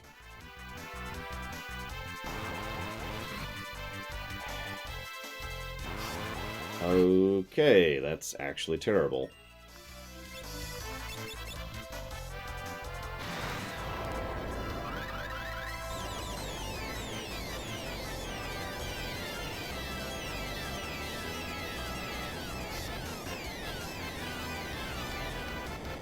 Yeah, Kick is one of the extremely few things that just straight up becomes useless after a certain point in the game. That includes both expansions, it's worth noting, SJ. But yes, Witcher 3 is probably the highest ranking story game we will ever have.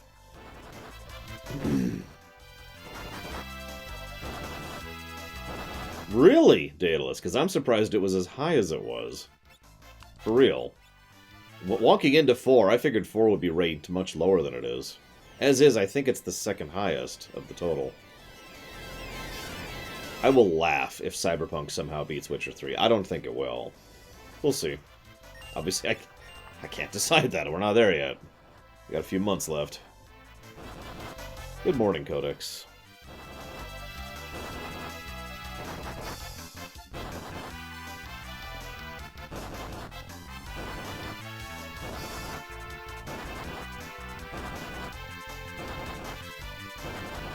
Yeah, I don't know, Dakota.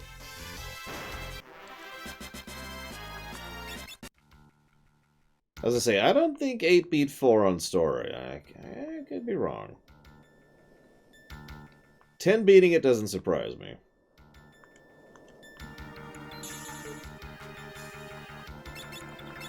Yeah, 10, excuse me, Witcher 3 is kind of cheating because of the fact that it had 2 expansions which happened to be really good.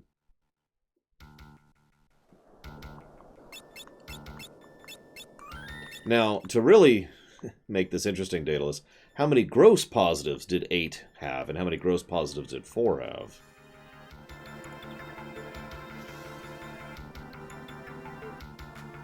Okay, we're not going to accidentally backtrack this time. I mean, I needed the save point anyway, so whatever.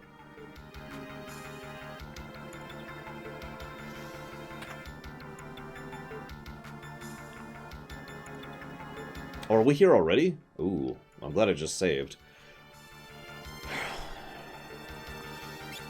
So, this is the Twintania fight.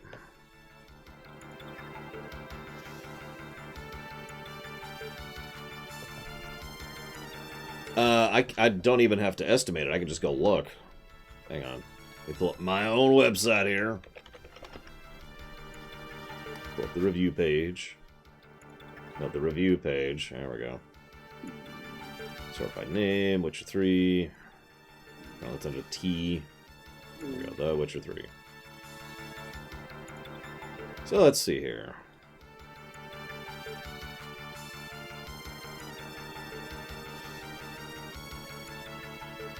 So that would be 1, 2, 3, 4, 5, 6.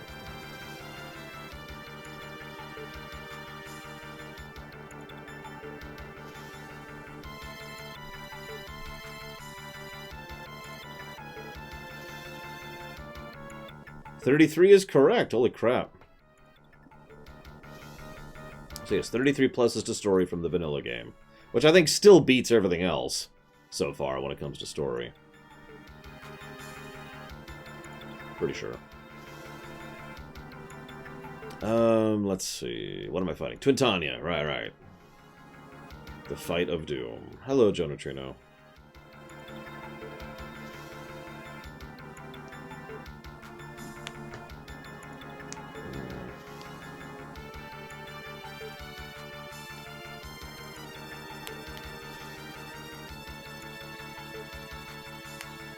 Hey, Dartrinius. We might try that. We're going to try a weird strat rather than a standard strat, just to see how this works out. So, to do that, we'll have to make her a summoner for a bit.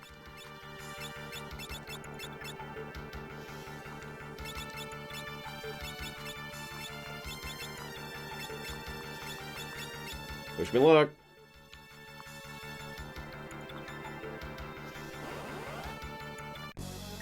So we're going to use a kind of a weird strat here.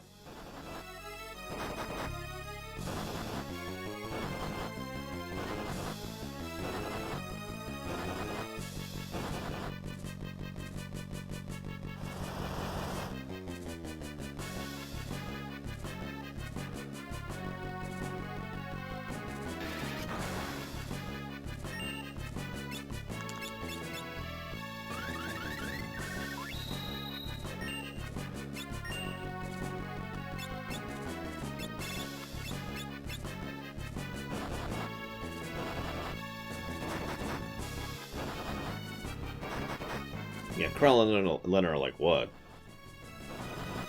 We're mages on the moon. And Bartz and Ferris are dead. I've only had maybe 2 or 3 times I've actually run low on MP so far, Dakota. Although I have also been very careful about using it.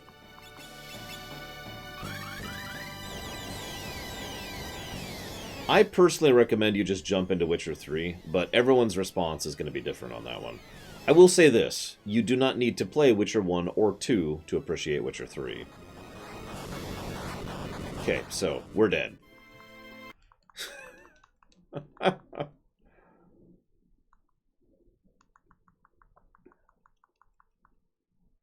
this is Twintania.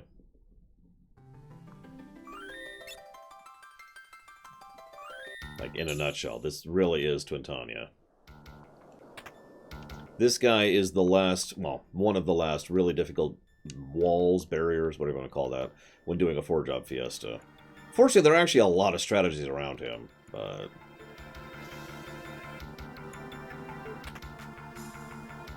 I liked Witcher 1 well enough. Didn't care for Witcher 2.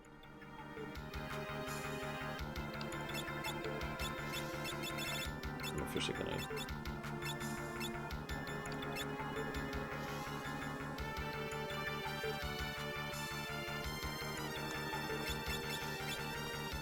do that. I'm gonna do that for a bit anyways.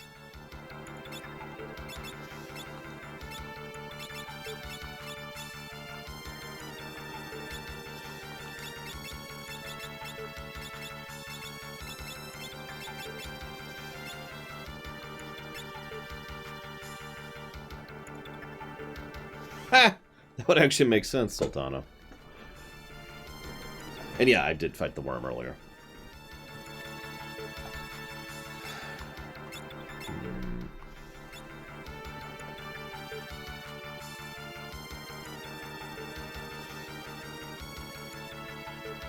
Yeah. Make sure that I am correct about this. I should be. Wait, did I put the right thing on her? I did, okay. I personally think 2 is substantially worse than 1 or 3. But that's just my opinion. The lore opinion. Thanks for watching.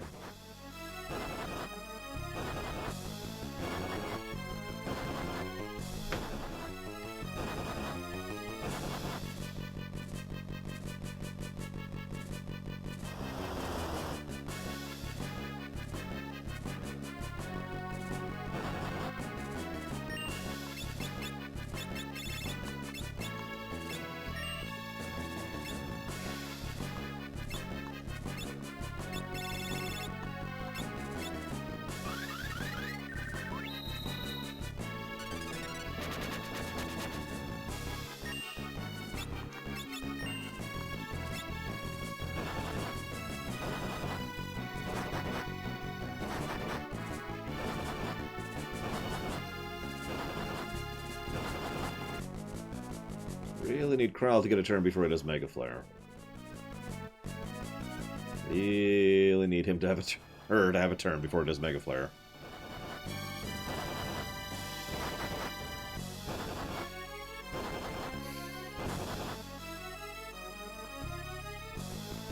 I think she's gonna get it. Okay.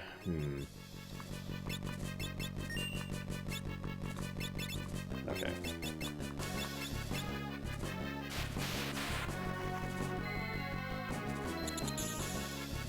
Now you can Mega Flare.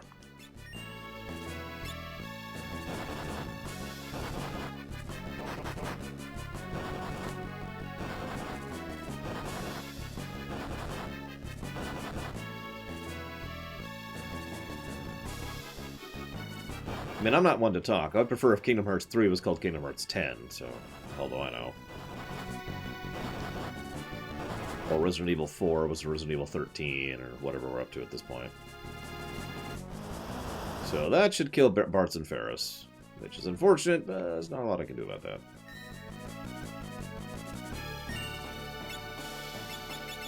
Listen, Witcher 1 is the worst game ever made ever. No, I just think Witcher 2 is a game you can completely skip, that's all. You can skip 1 and 2 and not really miss anything for 3, and that's my opinion on that. Regardless of quality.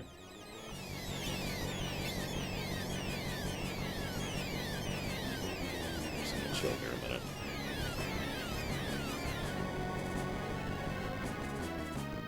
Oh yeah, by the way, you can reflect Mega Flare.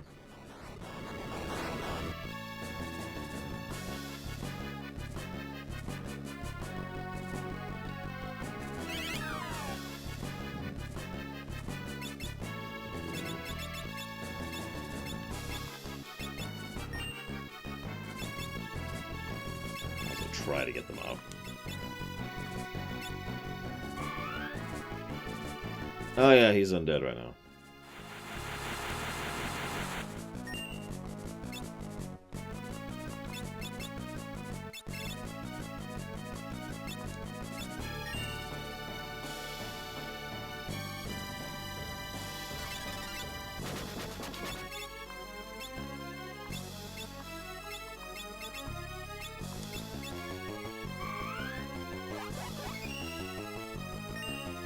Oh my god, would you please start charging Giga Flare?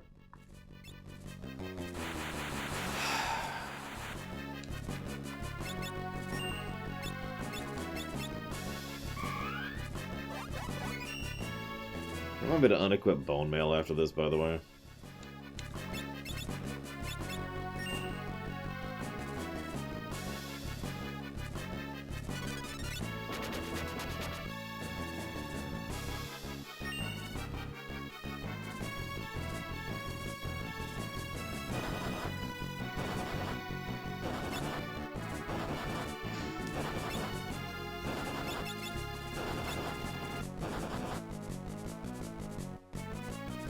There we go. So, this is actually a really cool thing. So as soon as he starts charging for Giga Flare, which will freaking kill you, by the way, you're on a bit of a DPS race, but he loses his heavy status. So...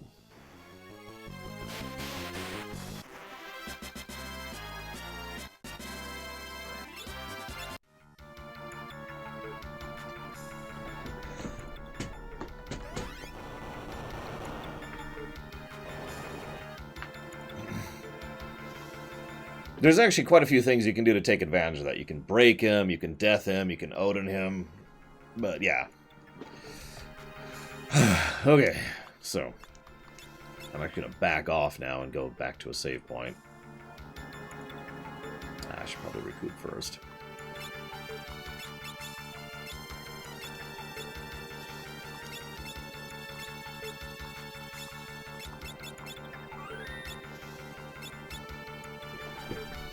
I don't think they're going to finish out Monk in time.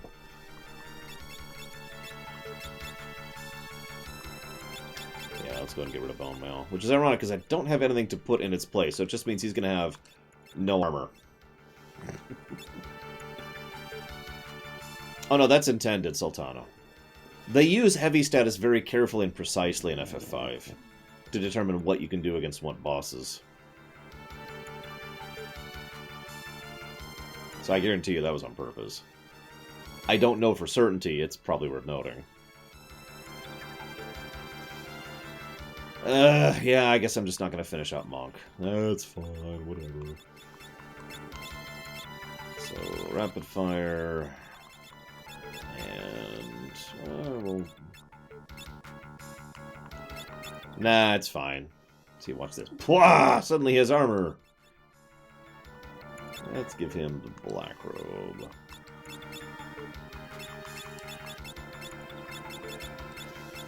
And the Kaiser Knuckles. There we go. Wait. What am I doing? He needs to have a ribbon. I'd really like her to finish Gladiator before we finish the game. I don't know if we're going to manage it. No, we're totally not. Damn! Okay, that sucks. So it looks like she's going to finish the game as a gladiator. That's okay.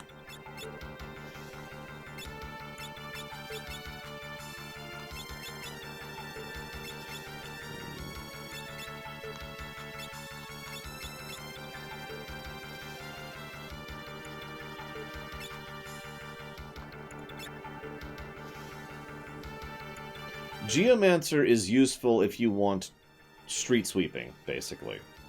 It's good for taking care of trash mobs without costing anything, basically. It also has some side benefits, but that's the main thing. Beastmaster, which is the catcher you're talking about, is something that is actually stupidly overpowered, but that's one of those... It's like Chemist. You have to know how to use it in order to really get the best benefit out of it. But you can one-shot multiple bosses in this game with a Beastmaster. Blue Mage... You're seriously asking if Blue Mage isn't worth it? I don't know if you're aware of this, but this is my blue mage, and she has been useful for the entire game, because blue magic is ludicrously useful.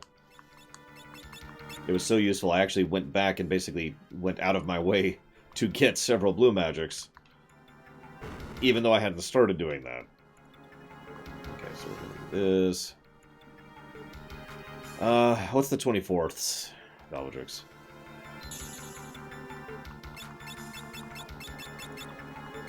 Persona 5. Oh, God. Yeah, no, I'm gonna get a bunch of dislikes on that video. Which, whatever. At this point, I don't care.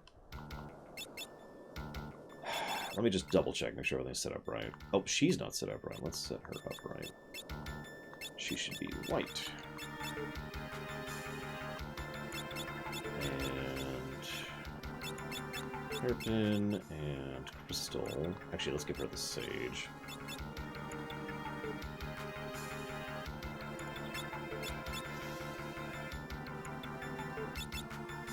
I actually did in 7, if you're paying attention. I went back and got the blue magic in 7. Which is exactly what I did in this one. Although, if you really want to get that nitpicky, 5 tells you where to get blue magic. NPCs in towns tell you where to get it. Nothing in 7 really indicates where to get blue magic.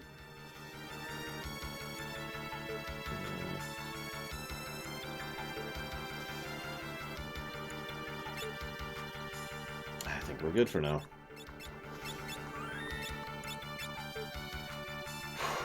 Let's go beat the game. But listen, 7's is just the worst game ever. No, I'm kidding. I will freely admit I was surprised by how much I wasn't enjoying 7 by about the halfway point. But I can tell you exactly why that is. It's because I've never played 7 without stopping to level for several hours. Like, I've never done that before. And yeah, the end, really.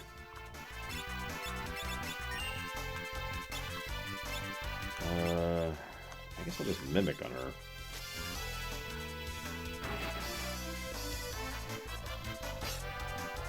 No, probably the least useful class in this game is Thief.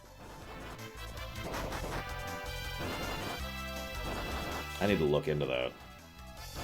Figure out what Thief could use in order to make it useful, other than the Dancing Dagger.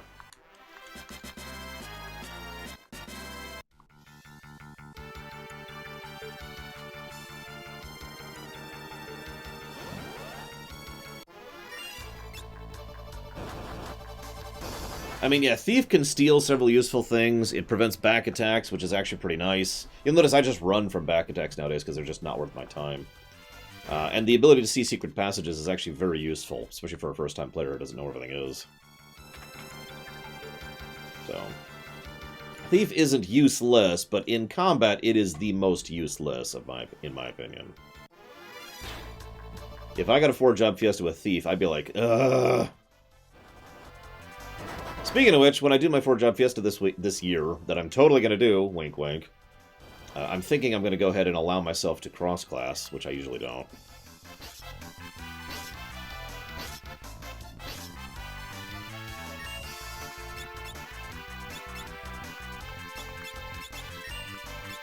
So yeah, you might ask, how useful is blue magic? Well, this costs me 14 mana. And bypasses Bone Mail, if I had it on, which I don't, obviously. And Reflect. That's one blue magic spell.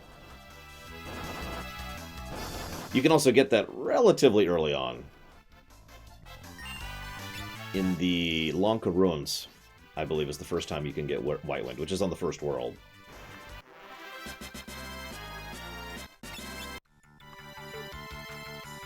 Yeah, it's kind of good. A little bit.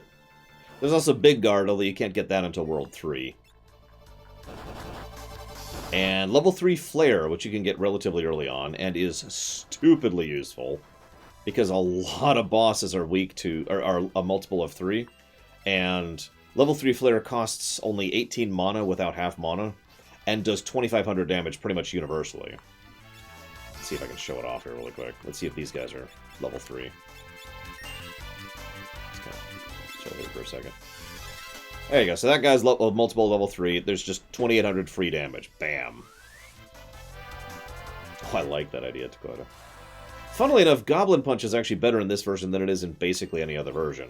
So Goblin Punch in this version is a physical attack, unless you're the same level of them. Then it's a mega crit.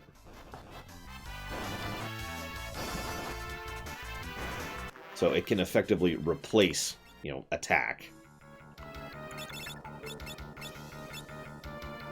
That's what I thought. Although... You can. There we go. Hang on. I forgot to give her a coral ring.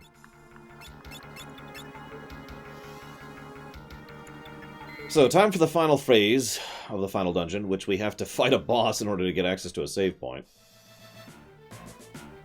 This place looks really cool. In fact, I'm actually going to make a save state here. Mostly because in the future I'd like to pull some sprites from this area for making a wallpaper. I don't think 6 tells you where to get blue magic, no. Like 6 doesn't really have a big blue magic emphasis.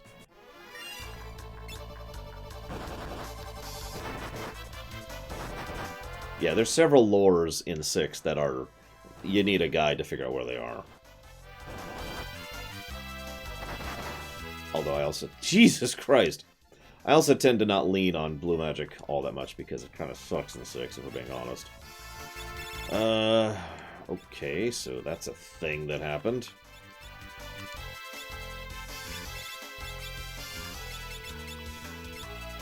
Where's... Huh. Grand Delta is good, or Grand Train, or whatever, but that's also pretty easy to get a hold of. Like, that's basically, if you're playing a completely normal game without realizing that he can use Grand Delta, you have about a 50-50 chance of getting it on a normal playthrough. But yes, Blue Magic, I think they looked at 5's Blue Magic and pulled it back substantially for 6. Which you'll notice it's much stronger in 7, and then much weaker in 8, so I feel like we have a pattern here.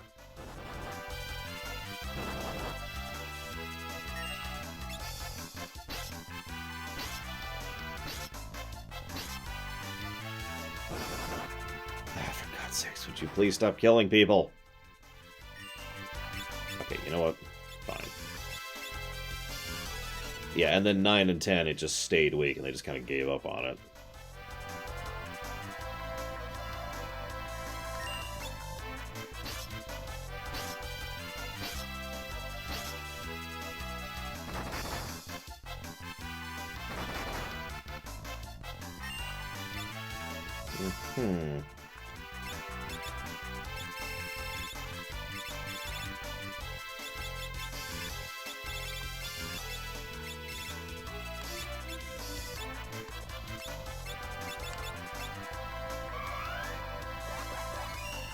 This is a random encounter, which I'm about to die to. In fact, I'm gonna just go ahead and bail on this if I can, which I might not be able to.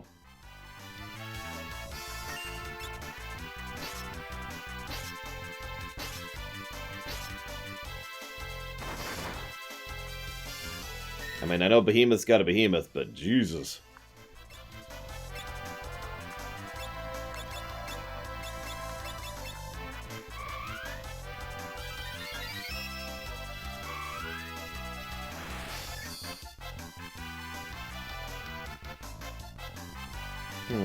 I could see that, Dakota. Hey, we escaped!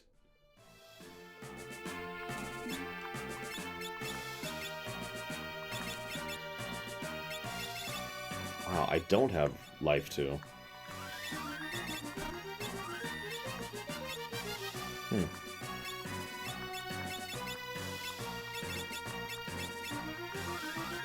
So you mean kind of like the demon forms in Jade Empire? I mean, in general, I like that idea, so I'm with it. Hey, Gilgamesh. The vile beast.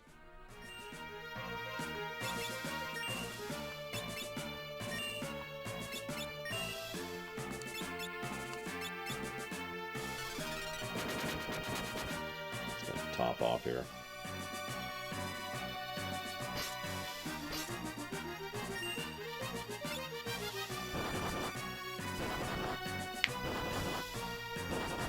I do like that idea, though. At that point, you're basically more of a shapeshifter than a traditional blue mage, but I'm with it.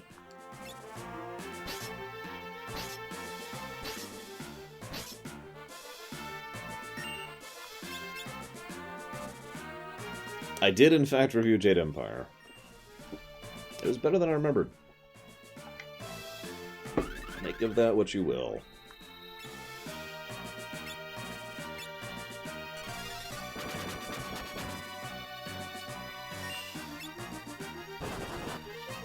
That actually sounds a whole lot like Gao's Rages, Dakota.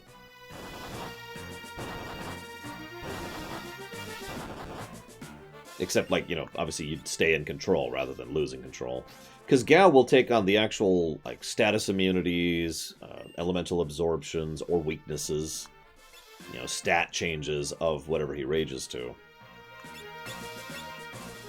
Yeah, KOTOR is going to be next stream we do. Probably in February at this rate, but we'll see. Oh, I think I missed 2 nexts in there. Sorry. Wait a minute. Bards? Sounds, 'tis no beast, it's just Bards. You should have just said so from the start. Oh, I don't like it here. Creepy monsters lurk around every corner. And I can't find the way out. I'm gonna break down. Anyway, how'd you get here? Or rather, how does one exit? Oh, just go that way, then go this way, that. I see. Let us egress post-haste. Say, afterwards, let's say we have a spectacular ventures. Just us 5. Oh, right, that whole saving the world thing. Phooey. Well, if you make it out safely... no ifs about it. I'm certain we'll meet again. At that time, I hope you consider me... never mind. Hasta la bye-bye!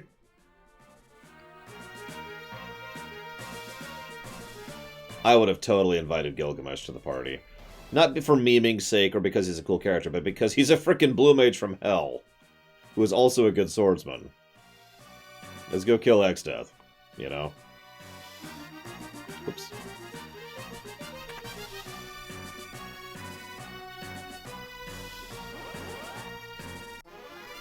I'm just gonna start running from fights in here, honestly.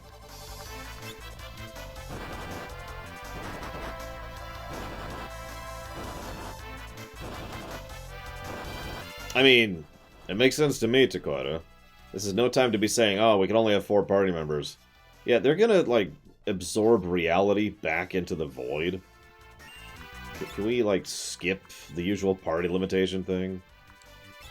Please.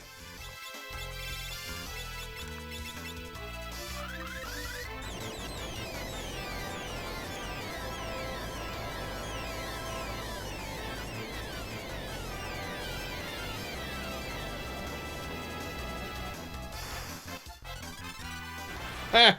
Multiple of 3.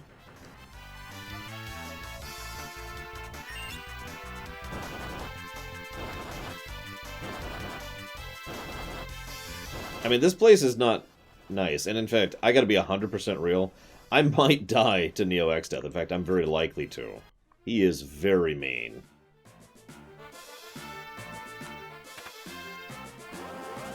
Probably the hardest last boss in the whole franchise.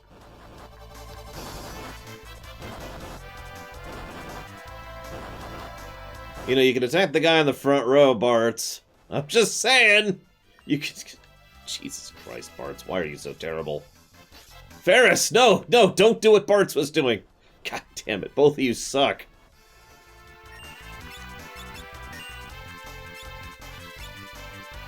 Let's see if they're level 3. Damn it! Lena! Why are you attacking the one... I mean, I guess her spells don't care, but still... Everyone's attacking the back row. But yeah, for the record, if I died in Neo X-Death, I'm just going to go ahead and cheat and finish him off. Like, if I make it to the last boss without grinding, I think I could just go ahead and be like, shh, and finish him off.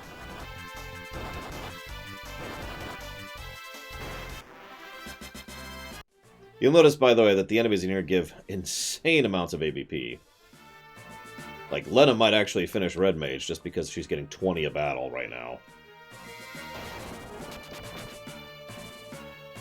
Which is more than most bosses give, if you're paying attention.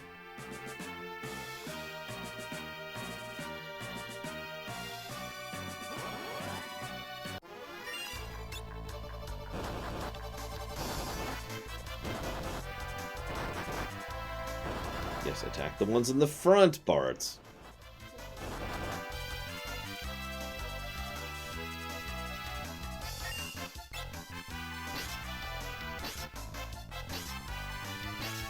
Oh yeah, we're starting to see lots of the roots of X-Death in the Void, which is kind of a cool idea, but whatever.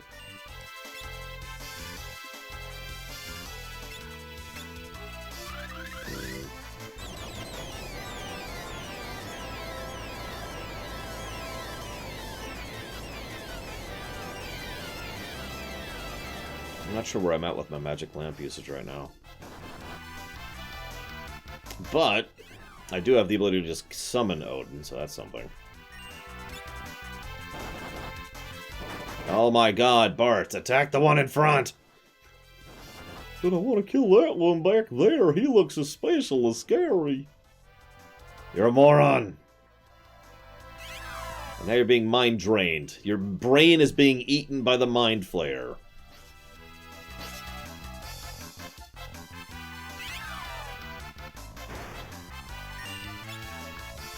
You know what? Just die. Just die. This is no time to be holding back on anything. I cast Meteor on the Mind Flayer.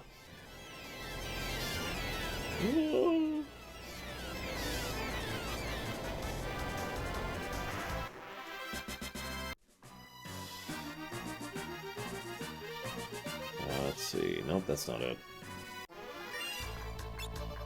Oh my god. Barts, why?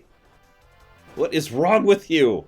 You have 2 of 3 targets that you can do full damage to, and you do all your hits on the back row! I'm starting to think he's doing it just to spite me.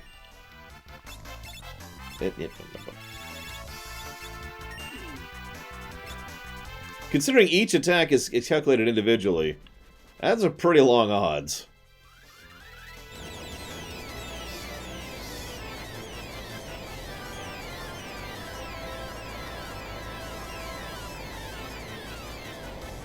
Yes, it is casual. I agree with that sentiment. Now you can only attack the front row of Arts. Oh, but I wanted to keep attacking the back row. No! How are we doing? 60. Yeah, I think we're actually going to make it to Lena's Red Mage at this rate. Can we attack our own back row? No! God, Bart. You might have noticed I skipped a chest on purpose there. I don't remember if that one's Shinryu or not, but I want to save before I go after Shinryu. Because I'm only doing it for meme's sake. So we're going to get a save point first. Because we have to fight an optional boss to get a save point right before the last boss. These barriers, I am super immortal. Yeah, necrophobe, by the way. As in, afraid of death. Hey, he's attacking the front. I should have kept my mouth shut.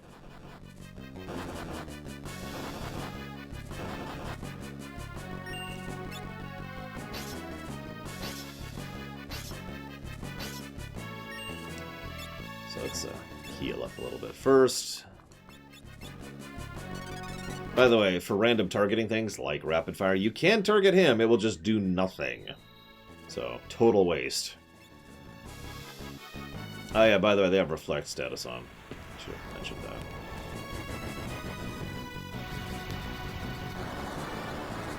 Just gonna do a little bit of damage. This might take a minute.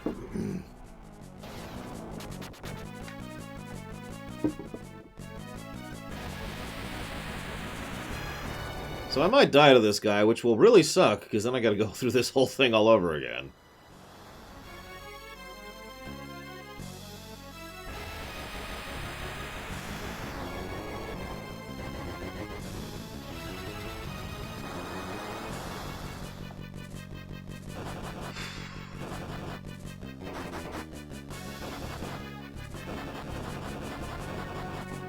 Jesus, that was 4 hits on the wrong thing.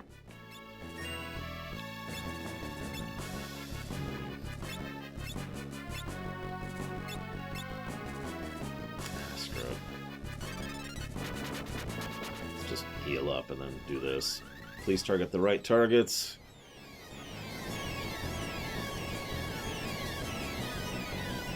Not bad, actually. 4 hits on the right targets. By the way, the whole fight is killing the barriers. Once we do that, we've basically won.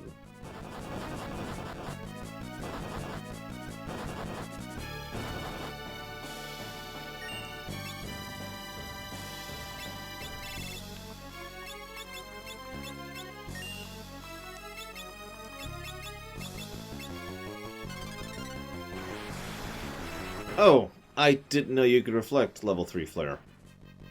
I may have just killed myself.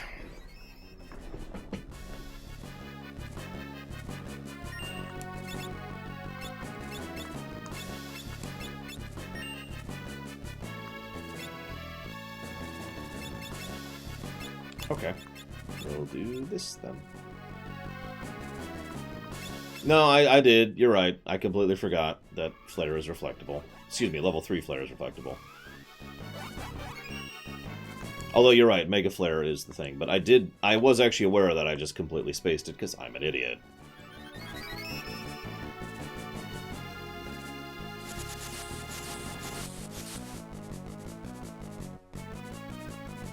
Yeah, this is probably a wipe. Ugh! God damn it. I'm because I'm going to have to do the whole last dungeon all over again. Get all the way back up to this point.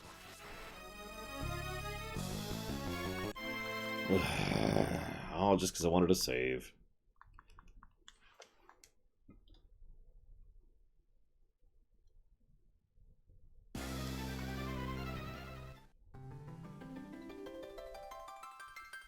God, they only have 8,000 health, too. Each, but still. What JRPG has the most horrible message or moral? Oh, geez, I don't know. Yes, I should never save again. No, that's not a negative to gameplay. I'm the one who screwed up on the fight. Twice.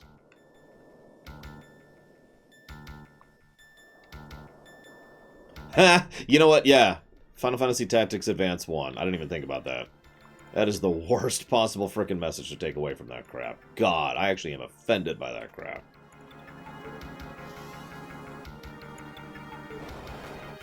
Ugh.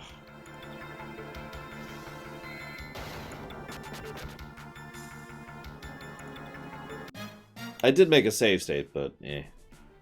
I don't want to actually use it. That's just there for, you know, video editing or image editing later.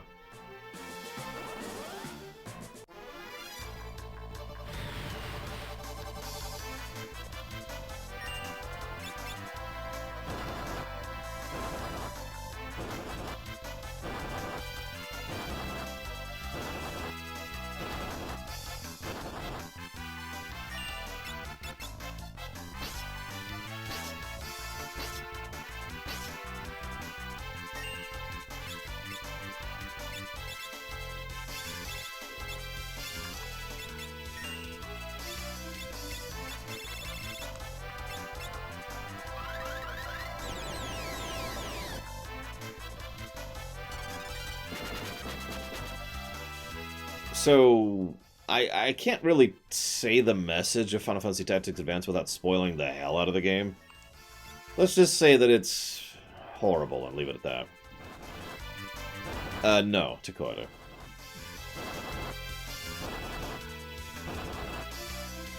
It just changes your stat line, for lack of a better way to put it.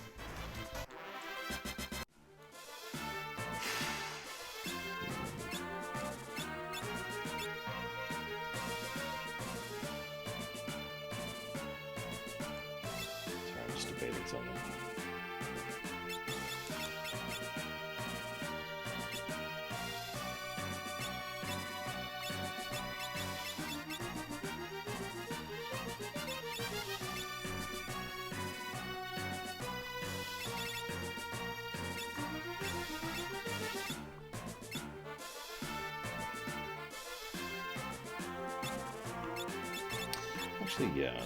Let's do that. Sorry. Rethinking my setup for the Necrophobe fight. The problem is so much of my damage is random targeting. That's really the only thing that killed me on the Necrophobe fight. That and the fact that I completely was a moron. So I killed myself, and the fact that I wasn't set up for it killed me.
Yeah, he's also punching gargoyles, which if you think about it would really hurt. Like, just picture that for a minute. It was really good, Bragwin. Like, it's probably the best thing I've made so far. No joke.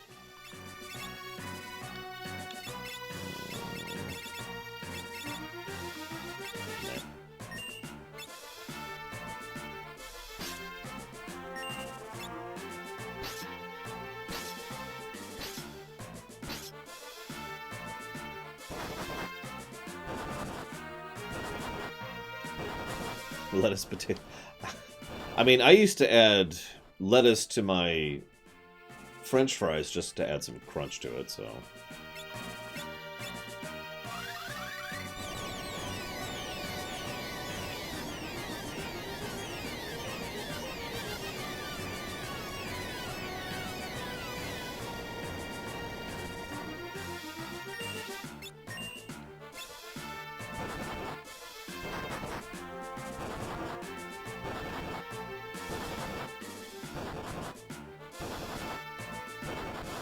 Ugh, mayo. Ugh, vomit everywhere. Ugh.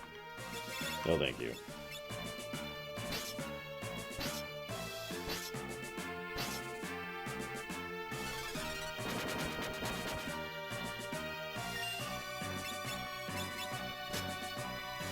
I'm admittedly not a fan of Miracle Whip either, but I'm still debating, Aethel.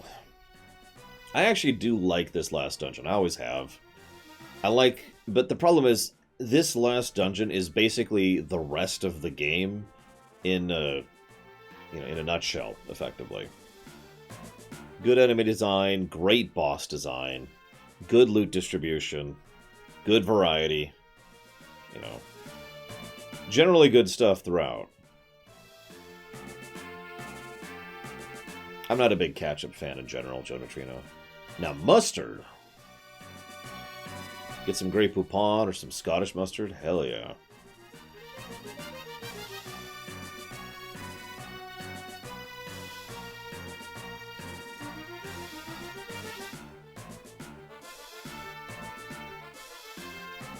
Come on, Gilgamesh. I got places to be. You 8-armed freak. No wonder Gilgamesh likes to hang out with Ultros, or Orthos, or whatever they call him in the recent versions.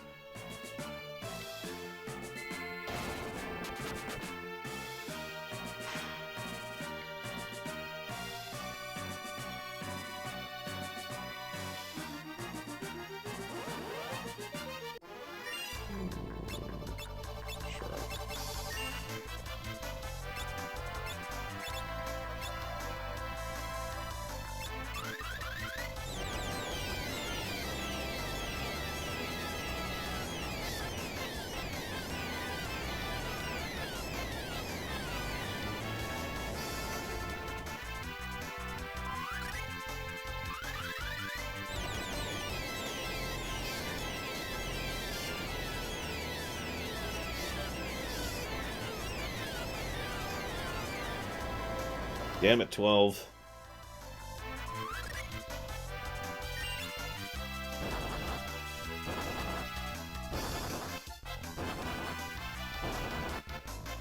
Oh, no, hard-boiled one. No, God. Oh, no. I don't like ranch.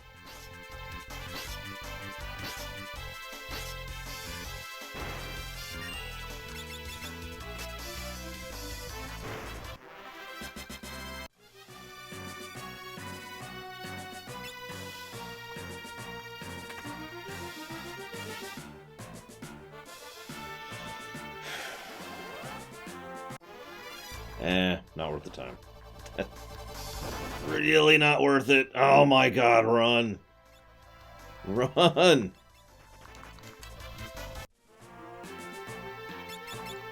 That is the value of a thief right there. Never having to put up with that. Back attacks are actually pretty mean in this one.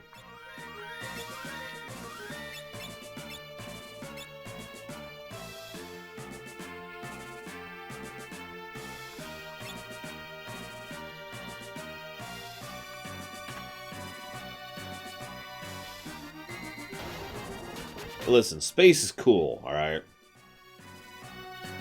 Actually, aesthetically, this is one of my favorite last dungeons in the whole franchise. Just this spot right here, specifically. Although the whole of the thing is nice. Alright, you know what? Just... this doesn't count for cheating. I'm just doing this to show off the boss that I can't defeat, okay? So here's Shinryu. Oh my god, it's Shinryu. I'm very surprised by this development.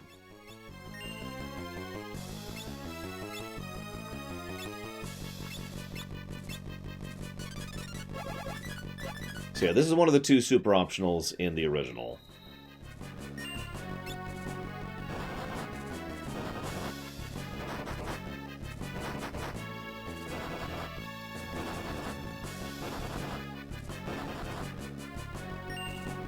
I mean, his name literally means Dragon God. Oh yeah, he absorbs holy damage. I actually forgot about that, but that's okay. I'm not actually trying to win here, because I didn't even put on my coral rings. So I'll just mimic. And he'll be like, hey, I'm gonna kill you. And then we die. Okay, so that was Shinryu. Also known as, do you have coral rings? So, there. Now that I've showed him off. I don't even remember what you get for killing him. Other than like 20 ABP.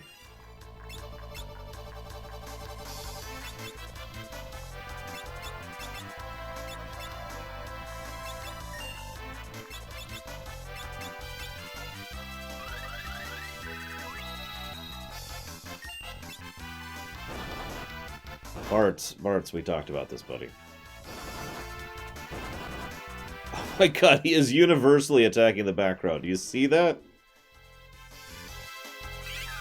I think he's doing it on purpose at this point. He's just trying to spite me. Oh my god, Ferris, no! No. Do not follow Bart's example. Never follow Bart's example.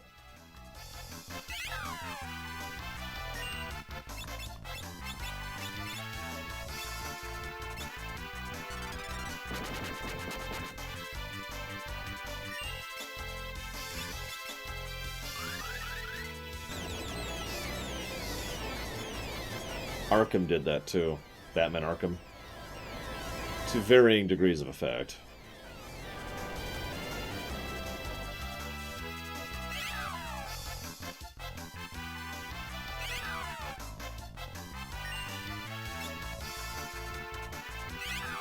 Oh my god, don't... The only person I actually want to get AP out of this. Job points. Let's start calling them job points. Ability points.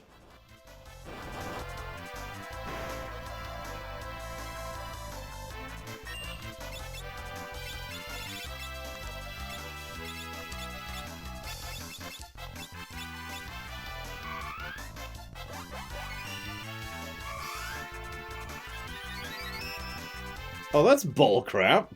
Did you see that? I don't think I've ever had that happen before.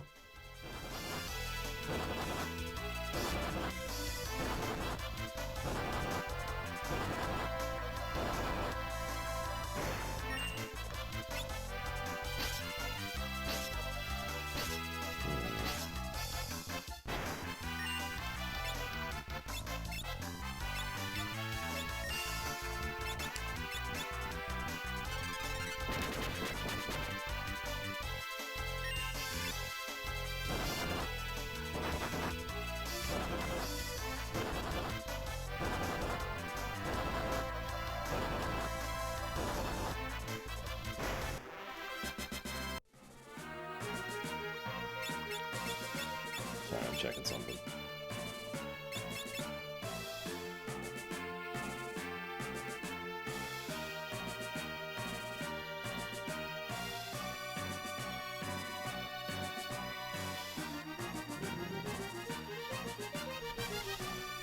No, Resident Lever.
Then again, I'm bad at recognizing leitmotifs in music, so it's possible Resident Evil and I'm just an idiot. Stop targeting Lena with that!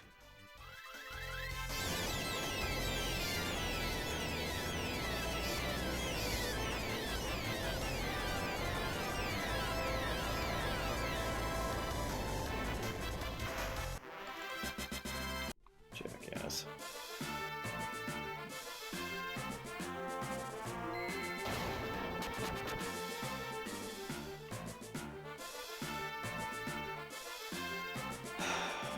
So here's the deal. In the interests of beating this game, before the lunch break, I am going to make a save state and hope I don't have to use it. If I have to use it, then I have to use it. And that's just whatever. I'll put the cheat flag up.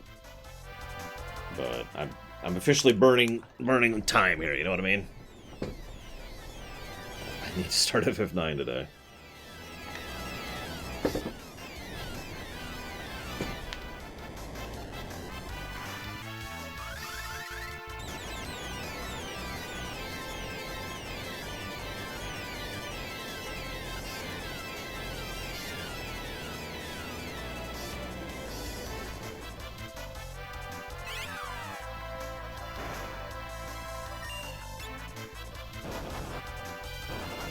See, when I give him only one target, he does a good job. I just need to limit Bart's options, I think, going forward.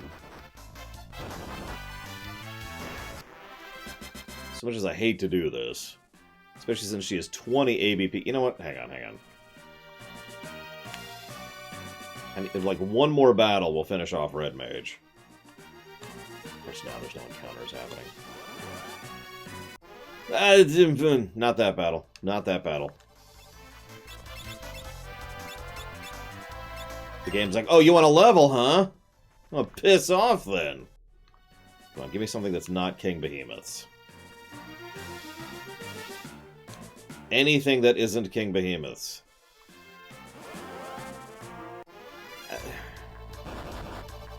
Really?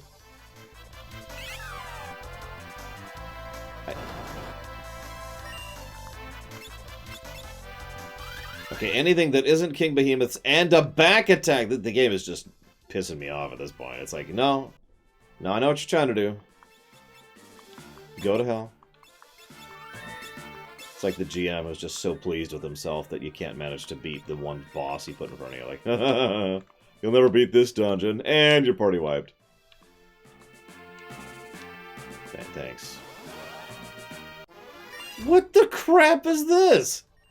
Okay, you know what? Hang on.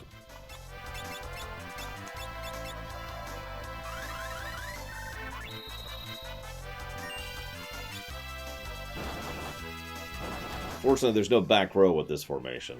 So no matter who Bart's targets, if he's targeting the back, he will still be doing full damage at least, so that's something.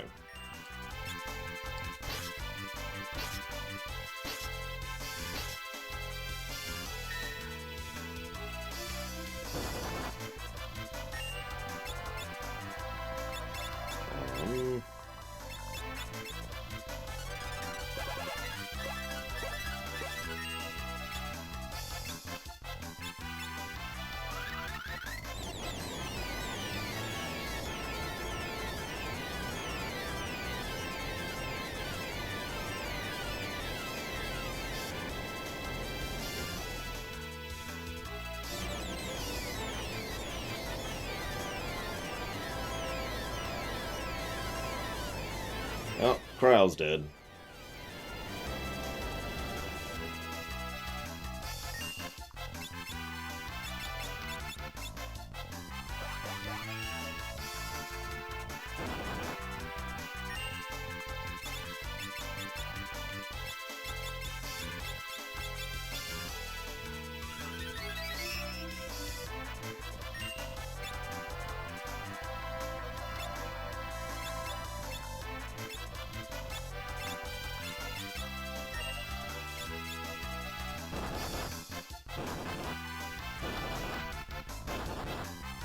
God damn it, hard-boiled. I can actually picture that. Oh my god, I can't believe they're not dead yet.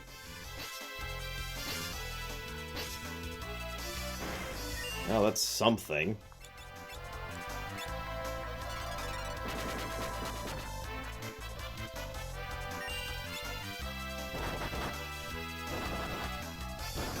Watch, it's not even going to be that much ability points. Congratulations, you finally killed the behemoth. Here's 3 ability points. Okay, it's probably exaggerating. 29, okay, there. Okay. No, no, come here. You're a mime now.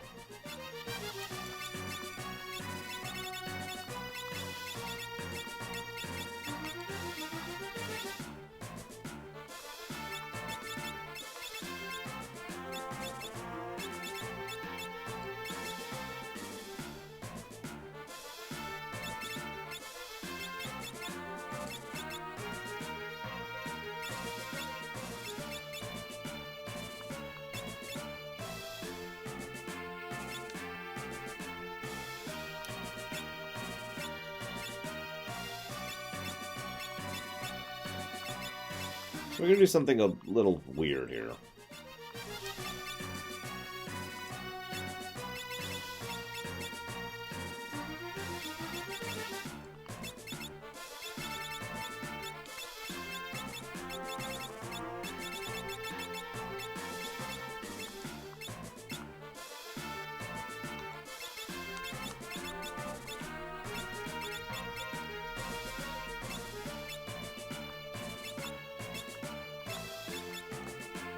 Ah.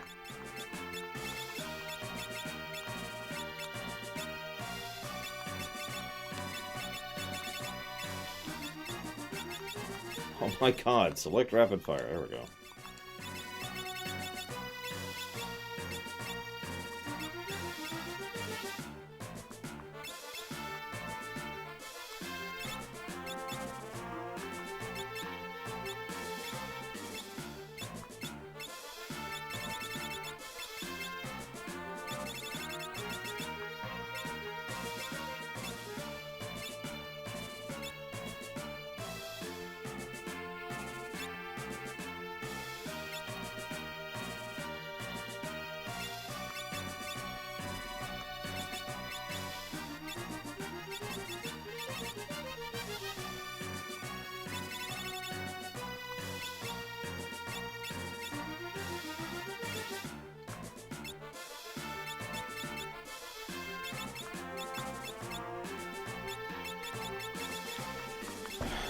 So, like I said, I'm going to get in a save state on the off chance that I still die here.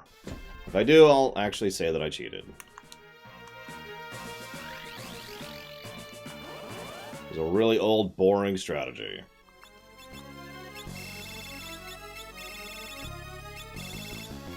Bahamut. Bahamut.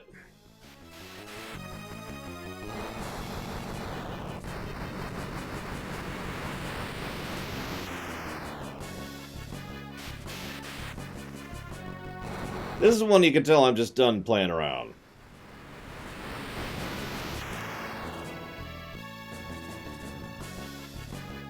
With these barriers, I've achieved invincibility. Yeah, okay. Mimic. Mimic.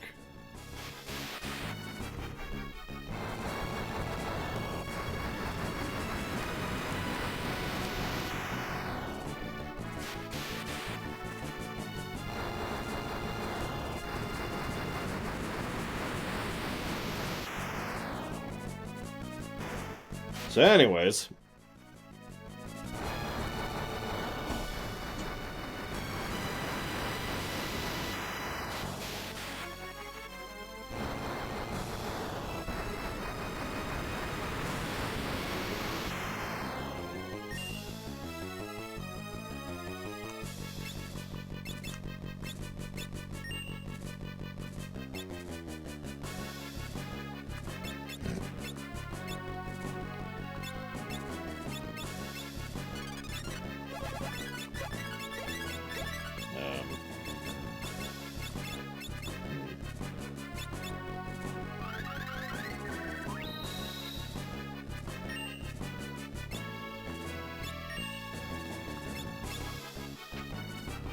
Yep, your invincible barriers are down. Can I finally hit you, please?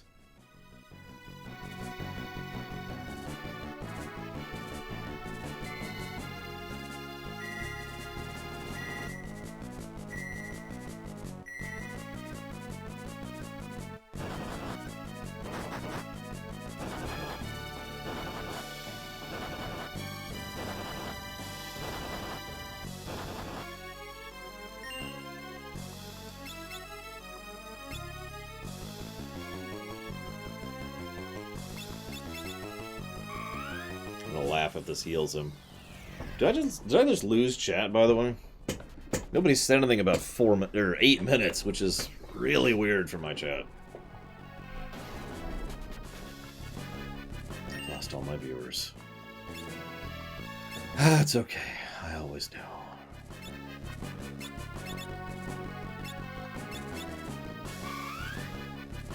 So apparently Takoida's here and no one else. How is the sickness going anyways, Dakota?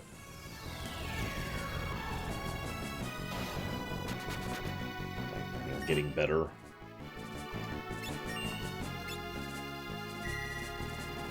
Oh, jeez, round 2. I hate round 2. No, wait, Jonah Tree. Great. Wonderful.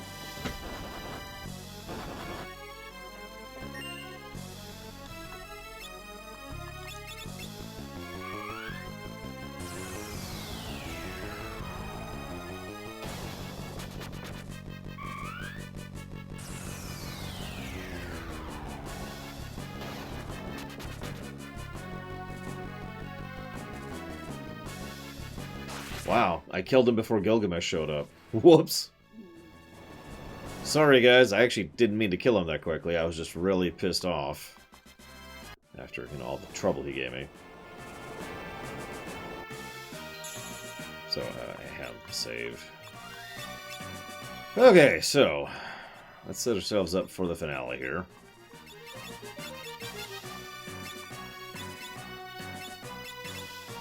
So, rapid fire...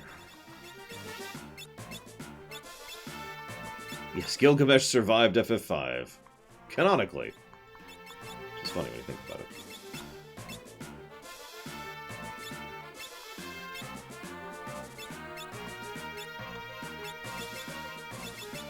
How far is she? Yeah. Night should help, so we'll go ahead and just do this. Nope, nope, nope.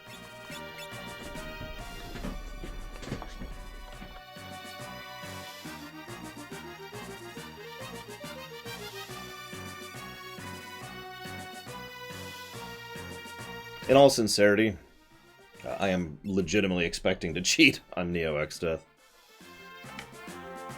We'll see. Okay.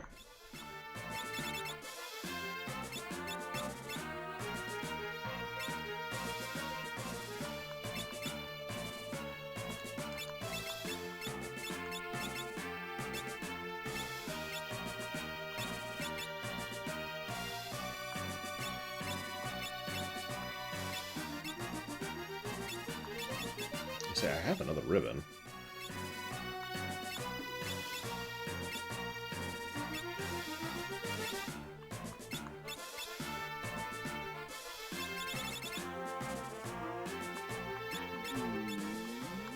Shut up, stomach.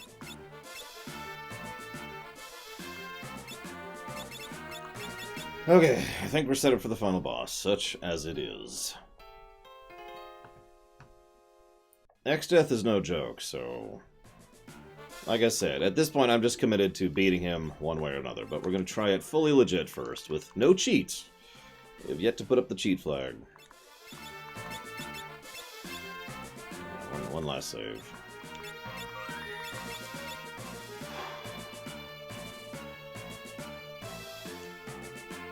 Wish me good fortune.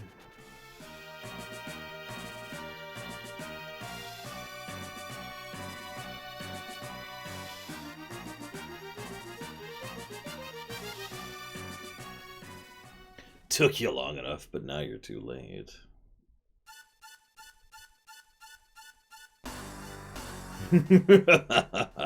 Finally, it is within my grasp. The greatest power known to man. The power to control the universe. The power of the void.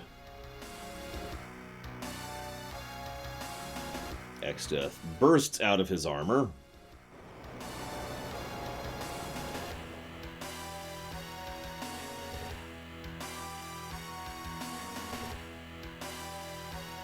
I will crush all who stand in my way. I think I'll begin with your precious friends. I hope you'll enjoy watching your companions be sucked into the void.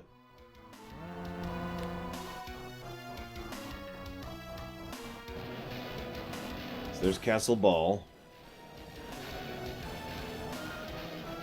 Super dead. Definitely never coming back.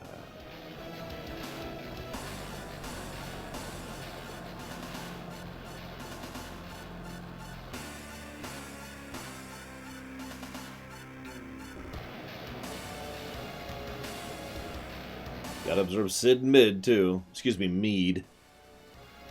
Because stupid pronunciations.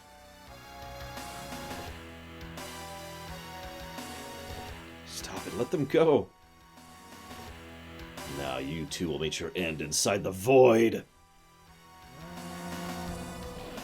Like, if you want to add... We could probably headcanon some motivations for X-Death, but really, X-Death doesn't have a lot of motivation. That's kind of the problem with him.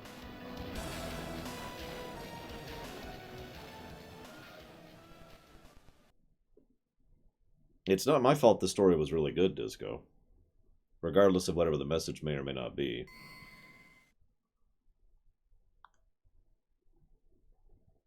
Like, incredible voice acting, powerful writing, excellent dialogue. What do you want from me?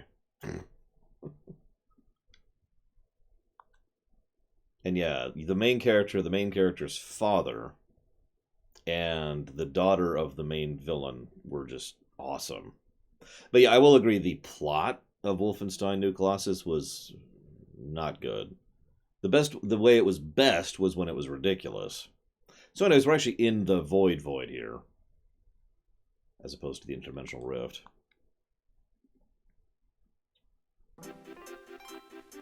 Enter the Dawn Warriors. Bartz, Lena, Ferris, and Kryl. We'll hold off the void. You kids take care of X-Death. The only ones who can save the world from the power of darkness are the Warriors of Light. That's you. Off you go. I mean, when you make a character who's literally the combination of evils from an entire planet, I suppose you don't really need to think of a lot of their motivation, but whatever. I was just thinking that, Dakota. Heroes don't need pants! It's up to you now! Alright, boss fight.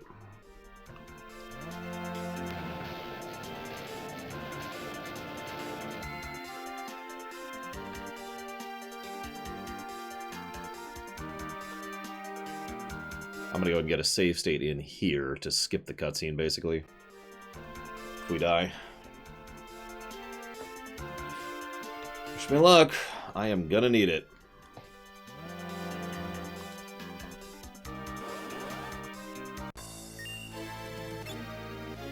Okay.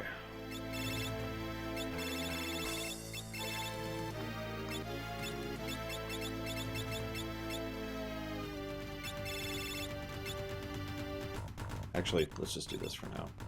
Save our MP. For the longest time, I didn't see his head, the rest of his armor, sticking out of the top of the tree there, by the way. Just a little touch.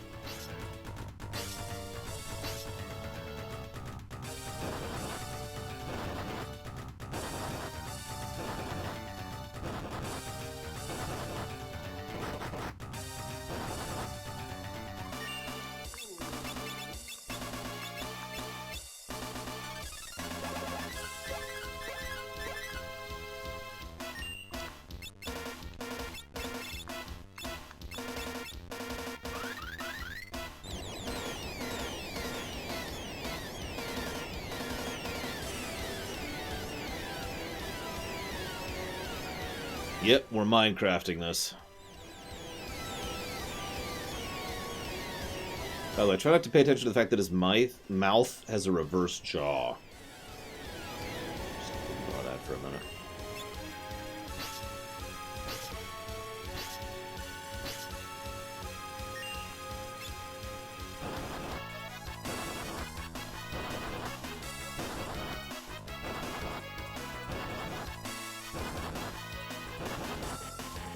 That demon fruit from Devil May Cry 5, that would be what he'd make. Let's see if we can land this. Nope, didn't think so. That's okay.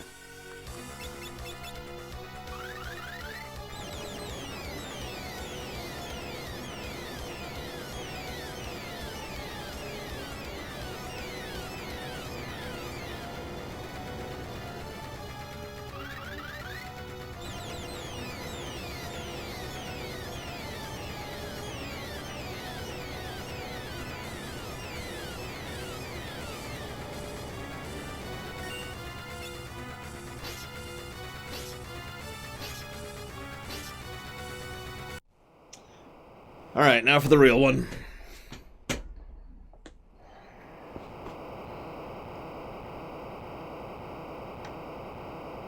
So Exdeath is consumed by the void, and this looks so cool in 14. I want to see his transition from 14 in a remake of this game.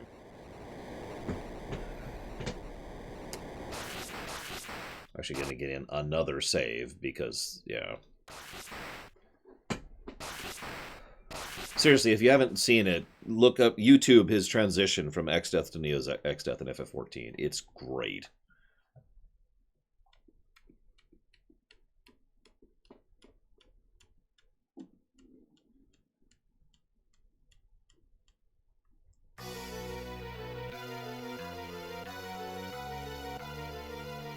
Pro Jared was like, I don't get what this is. This is all of the spirits. Basically, this is the reality of Exdeath.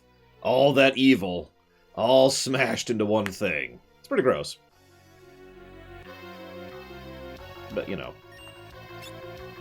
So, we're going to have a little bit of RNG on this one.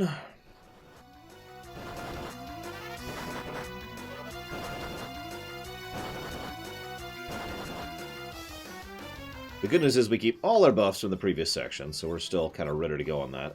I think I'm going to go ahead...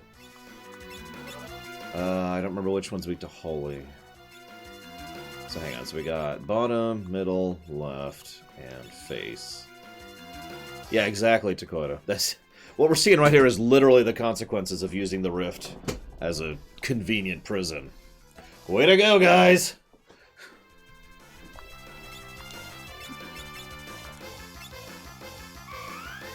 I feel like the left one is weak to Holy. Just memory. I am correct. Okay. Well, that's not weak to Holy, but it takes damage from Holy. So that wasn't the one I was thinking of. I swear that one of these is weak to Holy, but whatever. Doesn't matter. Let's go ahead and do this.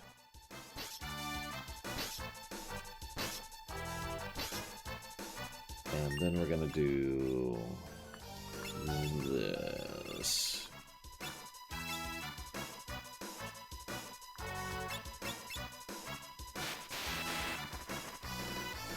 That's something I would add to the remake, though, Dakota.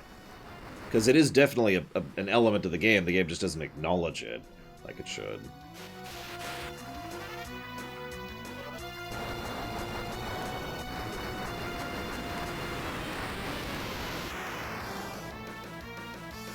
And I'll use his turn. Let's see where we're at with the magic lamp, shall we? Ah, we're past Odin. Ah, well.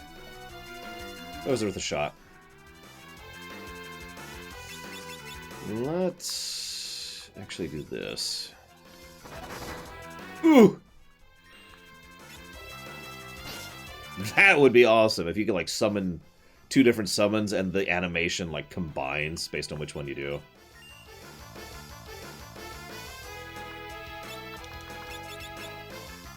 Oh, we started going... Oh, okay.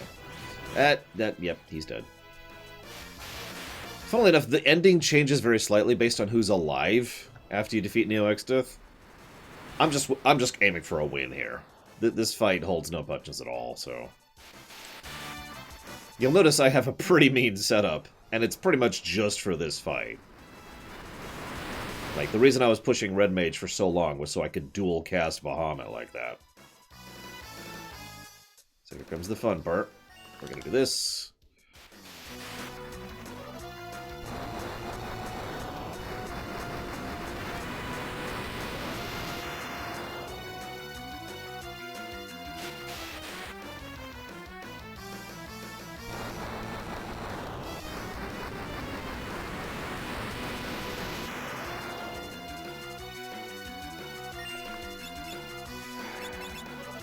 Fine, get up, Bards.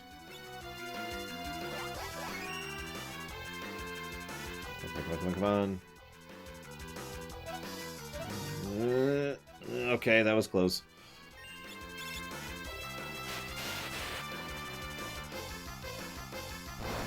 Yeah, I admit I'm just going to start flinging Bahamuts at him. See you around, S-Check. Because, yeah, obviousness, really.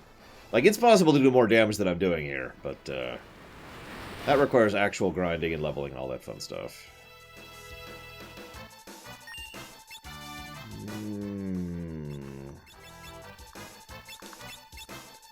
I was really hoping Kryl would go before her.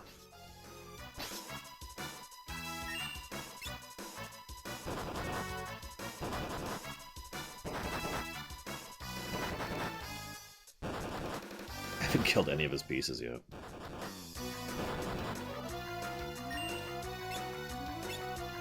Actually, no. Let's go ahead and get caught up on health.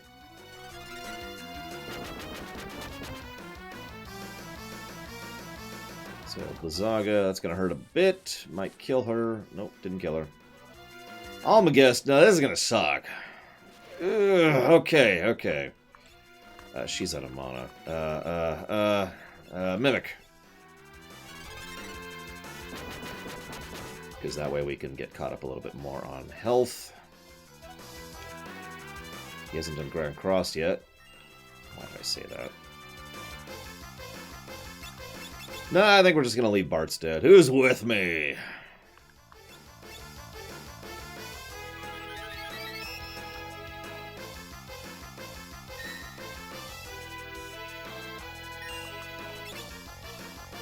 So we're gonna res Bart. And then... Me too. Hardball one. It's a fun fight. Don't have a lot of options here.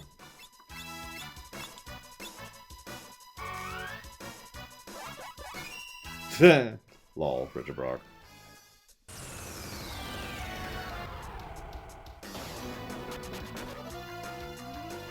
There, he's alive.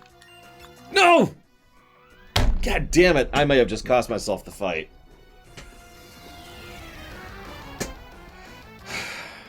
That really is gonna throw me.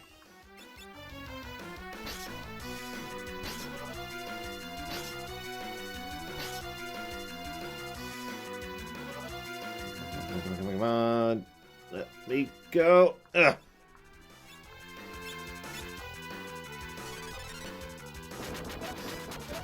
Yeah, blue magic, still useful in the last boss. Need I say more? As far as blue magic goes. So, Bart's is dead! Of course he is. Oh, I may just leave him down at this point. Holy crap.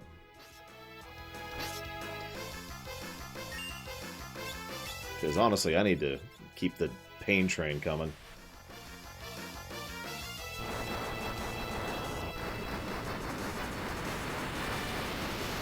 Yeah, Bart's is keeping the rest of us alive. He's like, I'll take the hits, guys! Thanks, Bart. No problem. Oh, God, my spleen. If I'm dying, at least our Bart's is staying dead. Damn it. Okay, so... I should have a chance to do this.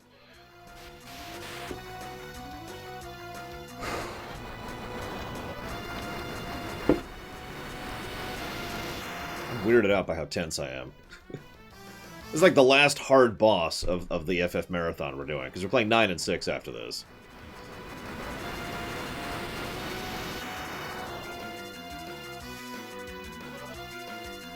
God, it's astonishing the amount of damage output I'm pushing into this guy, and he's just sitting there like, what? Well, you got nothing coming. Okay. Dual cast. Oh, I'm just making sure I don't misclick this time. Why would I do Ozma? That would require doing Chocobo Hot and Cold.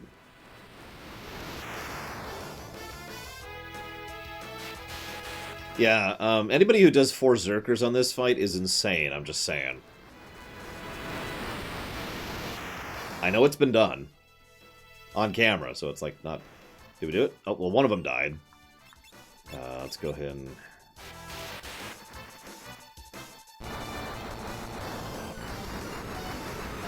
So who died? It should be the bottom one. Oh, it's all of them except for the back one. Holy crap.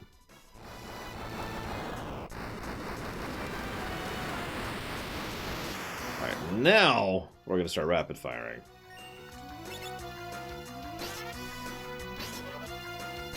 Because we can focus fire all of that. Time!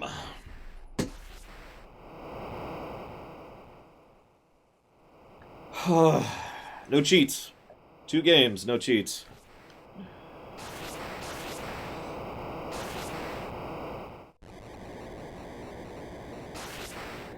I managed 4 and 5. And yeah, everyone lived. Bart's is just like holding on to the very edge of life. And no grinding. No grinding and no cheats. FF5 is an amazingly designed game.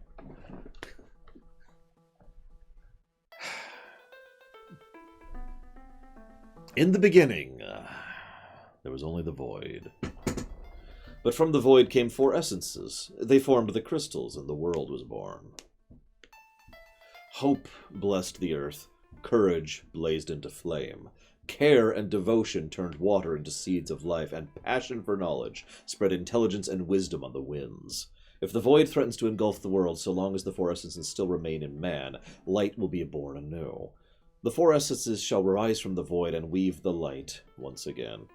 Now remember, if you're paying attention to the story, we killed Exdeath, but we're all still screwed. Everyone's still stuck in the void, and the crystals are still destroyed, which means the planet's still rotting away. So we haven't actually saved the world. All we did was prevented it from getting worse, and saved other worlds.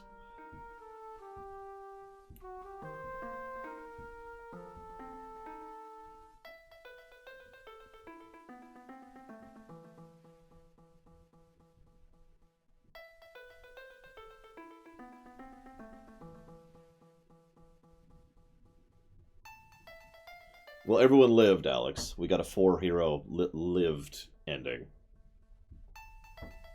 The void is still here. But we beat Exdeath. Yeah, but Exdeath wasn't the void, you moron. I just explained this. I know they can't hear me. Is it because the crystals are all gone? The world will be engulfed by the void. Well, GG. Honestly, Exdeath would cause a hell of a problem for the other worlds, especially if they didn't know he was coming. Funnily enough, I've heard some people say that this ending would be improved if we basically turned into the new crystals and effectively died to reconstruct the world. You know, sacrifice, that kind of a thing.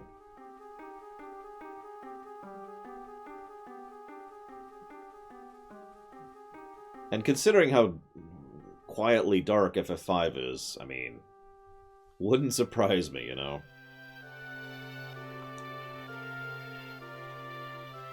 Yeah, X-Death shows up in FF6. Hi!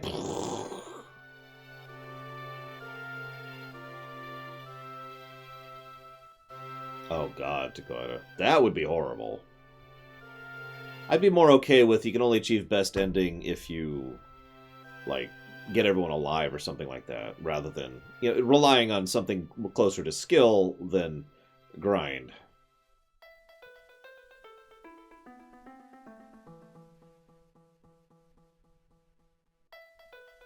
That's true, pole bows. That's not a bad idea. We could keep a happy ending if the people who already died become the new crystals.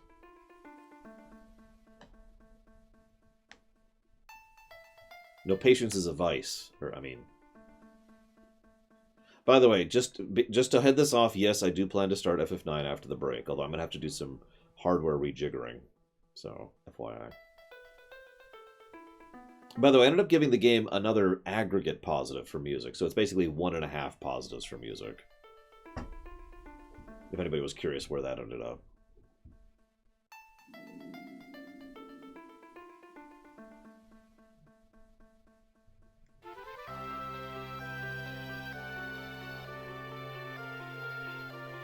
I know, right, Dream Whisperer? Anyway, so the idea here is whatever was consumed by the void is being restored. Anything else that was destroyed or killed or whatever, that's not being restored. But anything that was pulled in is being shoved back out.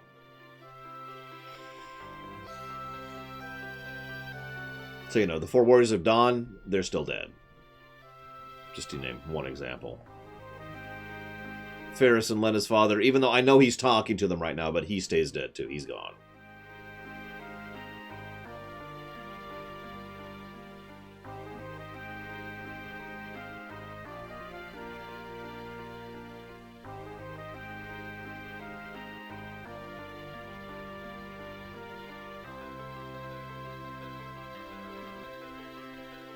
Kinda is, Dakota.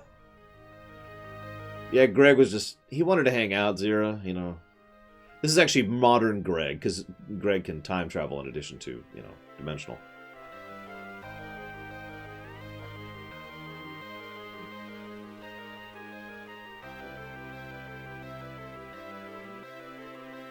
I do kind of like the fact that they do still sacrifice themselves in order to get us out of the void. Because remember, we weren't pulled into the void naturally.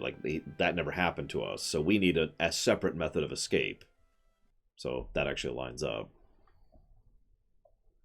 We just happen to be at ground zero. Oh god, X-Death in 13. Now that'd be fun.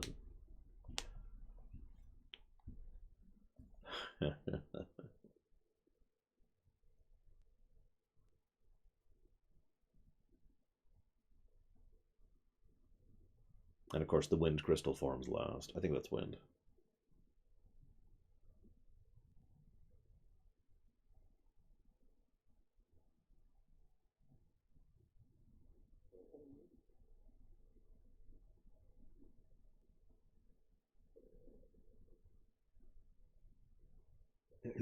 A letter's arrived.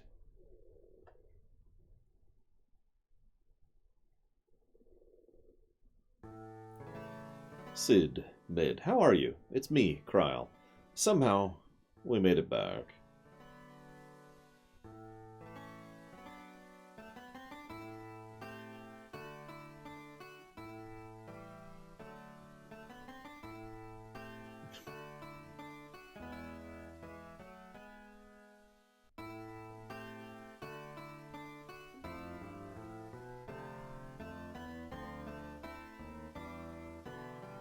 Feels like that fight was just a bad dream. No. Bartz is like, no, it was definitely real. Oh, can I get some cures, please? Thunk. Since then, I've traveled all over. Seems like everything's become peaceful, like before.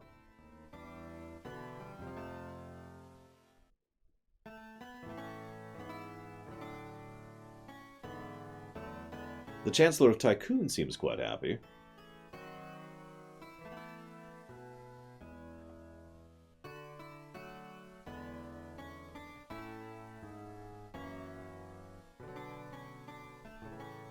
However, Ferris seems worried about her pirate crew. So employ them as... I mean, Jesus Christ, you're a princess of a kingdom. Employ the pirates. This is not hard.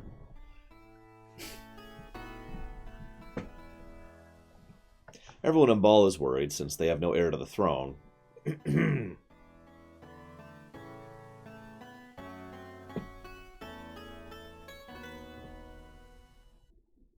Maybe I'll be queen.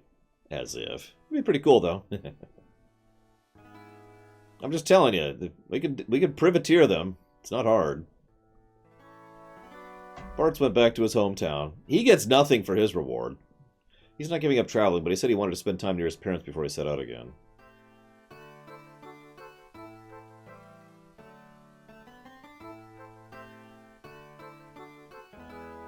Meanwhile, Coco is having children. Baby chocobos are the cutest. You simply must go see them. Aww. Okay, those are pretty cute.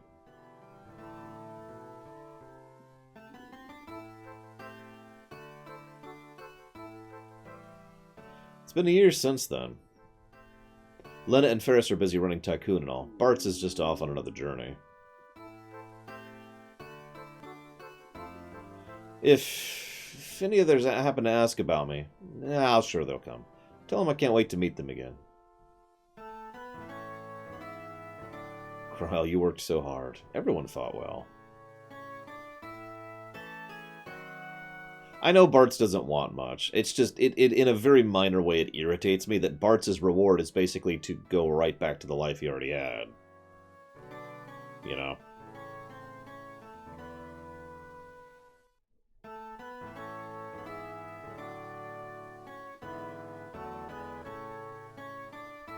I suppose you could say Lena does the same thing. Although she kind of has to run the country now.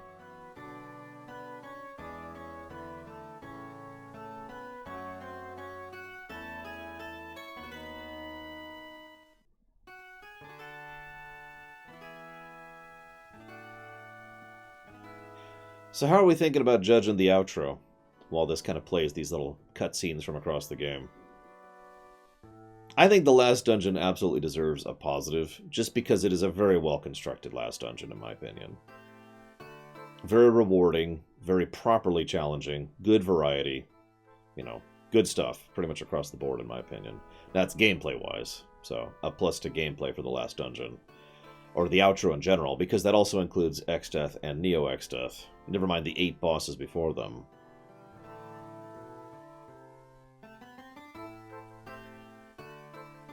Yeah, it's a decently long dungeon. You notice it took us basically the whole 4 hours just to start at the last dungeon and then get through the whole thing. I would agree that probably the only complaint I have about the last dungeon is the save point thing. Especially since the Necrophobe save point is right before the last boss, which is exactly where a good save point should be. To use a comparison, FF6 has 3 save points right before the last boss, depending on which party you're controlling at the time. Story-wise, as weird as this may sound, I'm not sure I want to give a positive to story for the ending. It's like, well, you know... I mean, it's not bad. It's definitely not a negative. But like with so much of FF5's story, it feels like it's just kind of there. Ow.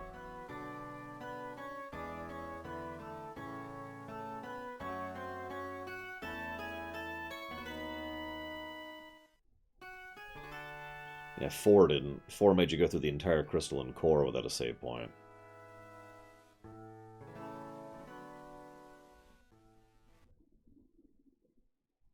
Three, of course, is the worst offender on that one. Ugh.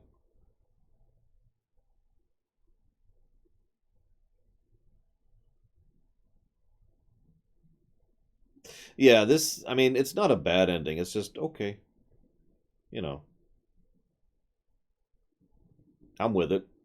I mean, if there was no story, I would say this would actually probably be worse. But the story's just kind of there. And it's not really a bad thing per se. I would frankly rather have this story than an actively bad story, you know? We've talked about that before. What would you rather have? No positives and negatives, or a bunch of positives and negatives?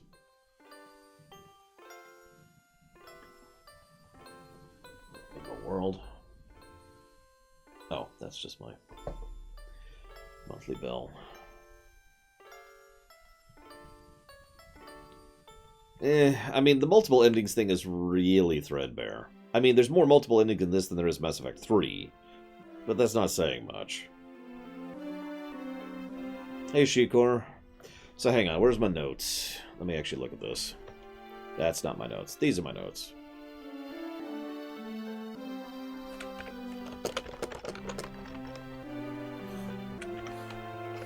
So there's the lack of grind, and... How do you even do that, Valvatrix? How is it even possible? I have beaten this game with one person alive.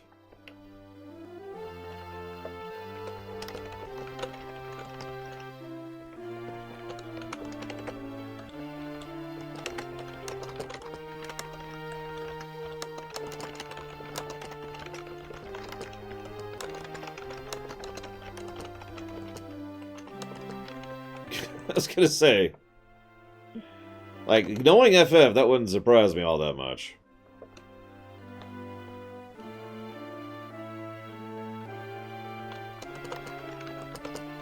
Oh, Jesus.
Are we done? So thank you to Zara. Thank you, thank you, thank you, thank you, thank you. Thank you, thank you, thank you, thank you. Thank you very, very much, sir. Very much obliged the subs, ever and always. Alright, now everyone go stab Tazara for me. So, since I'm pretty settled on things, I think I'm going to go ahead and say a net +1 to story, and a net +19 to gameplay. I think this actually might be the highest rated gameplay game I've ever done. Let me check my own thing here.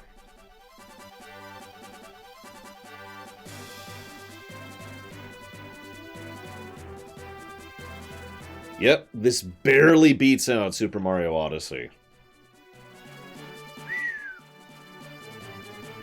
Yakuza. +11, +7 on Yakuza. Now, so that would mean Yakuza is basically a better game than this one because, you know, +2, +19. But holy crap. I mean, I stand by that, though, as I've said earlier.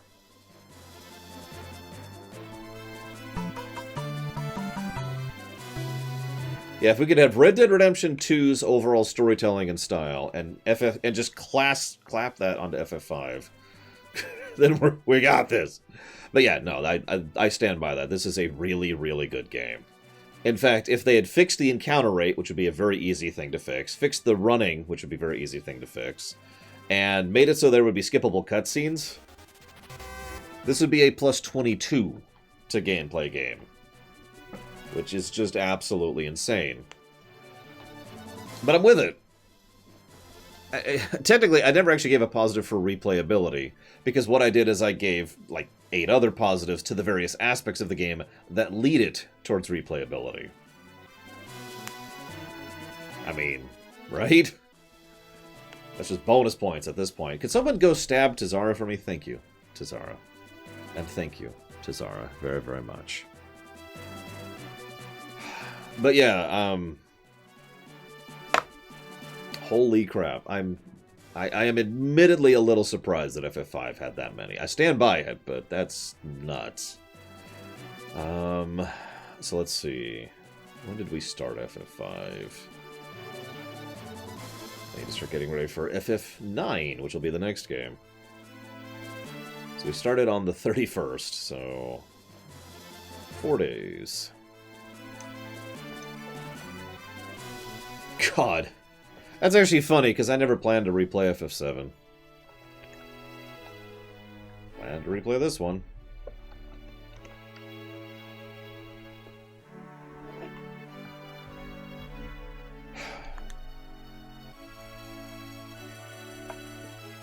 Now, if only some people would send me their lines for... Okay, so for real talk for a second.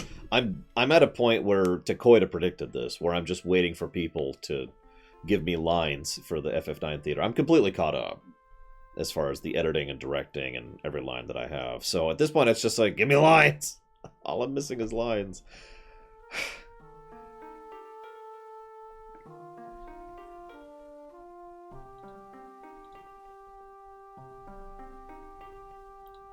I'm just gonna speed this up a little bit.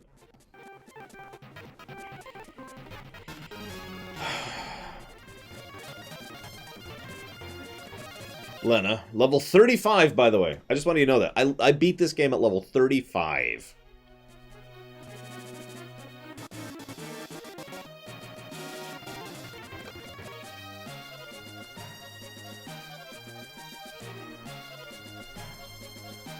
Like, that's actually kind of crazy when you think about it. Granted, that did require some know-how and some builds and some kajiggering. So, you know, grain of salt, but still.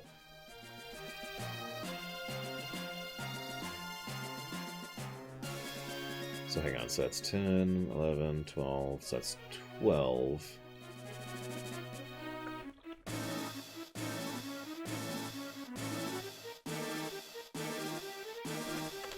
Okay. So Psychonauts 2. You got it, Tazara. In case you're wondering what the delay is there because they allocated enough time for each character if you'd got every single ability in the game. So this scrolling here, this can take this entire section of time. So that's why we're just gonna speed it up a little bit. There we go. And of course, Bart's punching X-Death, because, I mean, why not? In the gross black area. 36, sorry, so there's our highest level person, was 36 on Bart's.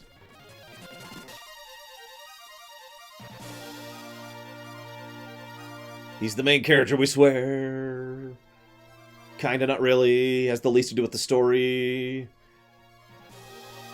I mean, who would be the main character of FF5? Because none of them really have more to do with the story than any of the others. Not counting Bart, who has the least to do with the story. Yeah, that extra... You know what? That extra life allowed him to live through everything. You know, I'll give you Galuv. That extra level gave him the life he needed to survive the final boss.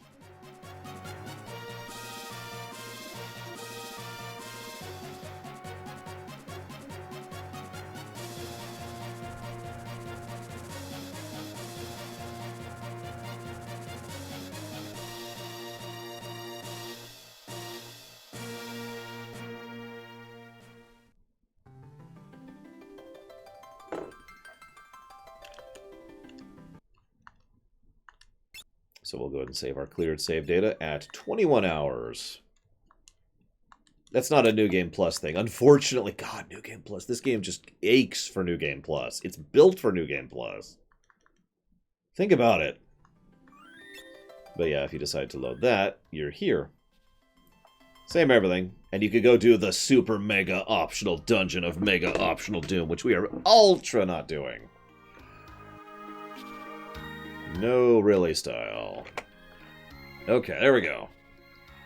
So I'm going to go ahead and chop off the local recording on the best gameplay game. I'm pretty sure this is going to be the best. Net 19 is nuts. There's no way 6 is going to surpass that, or 9, so...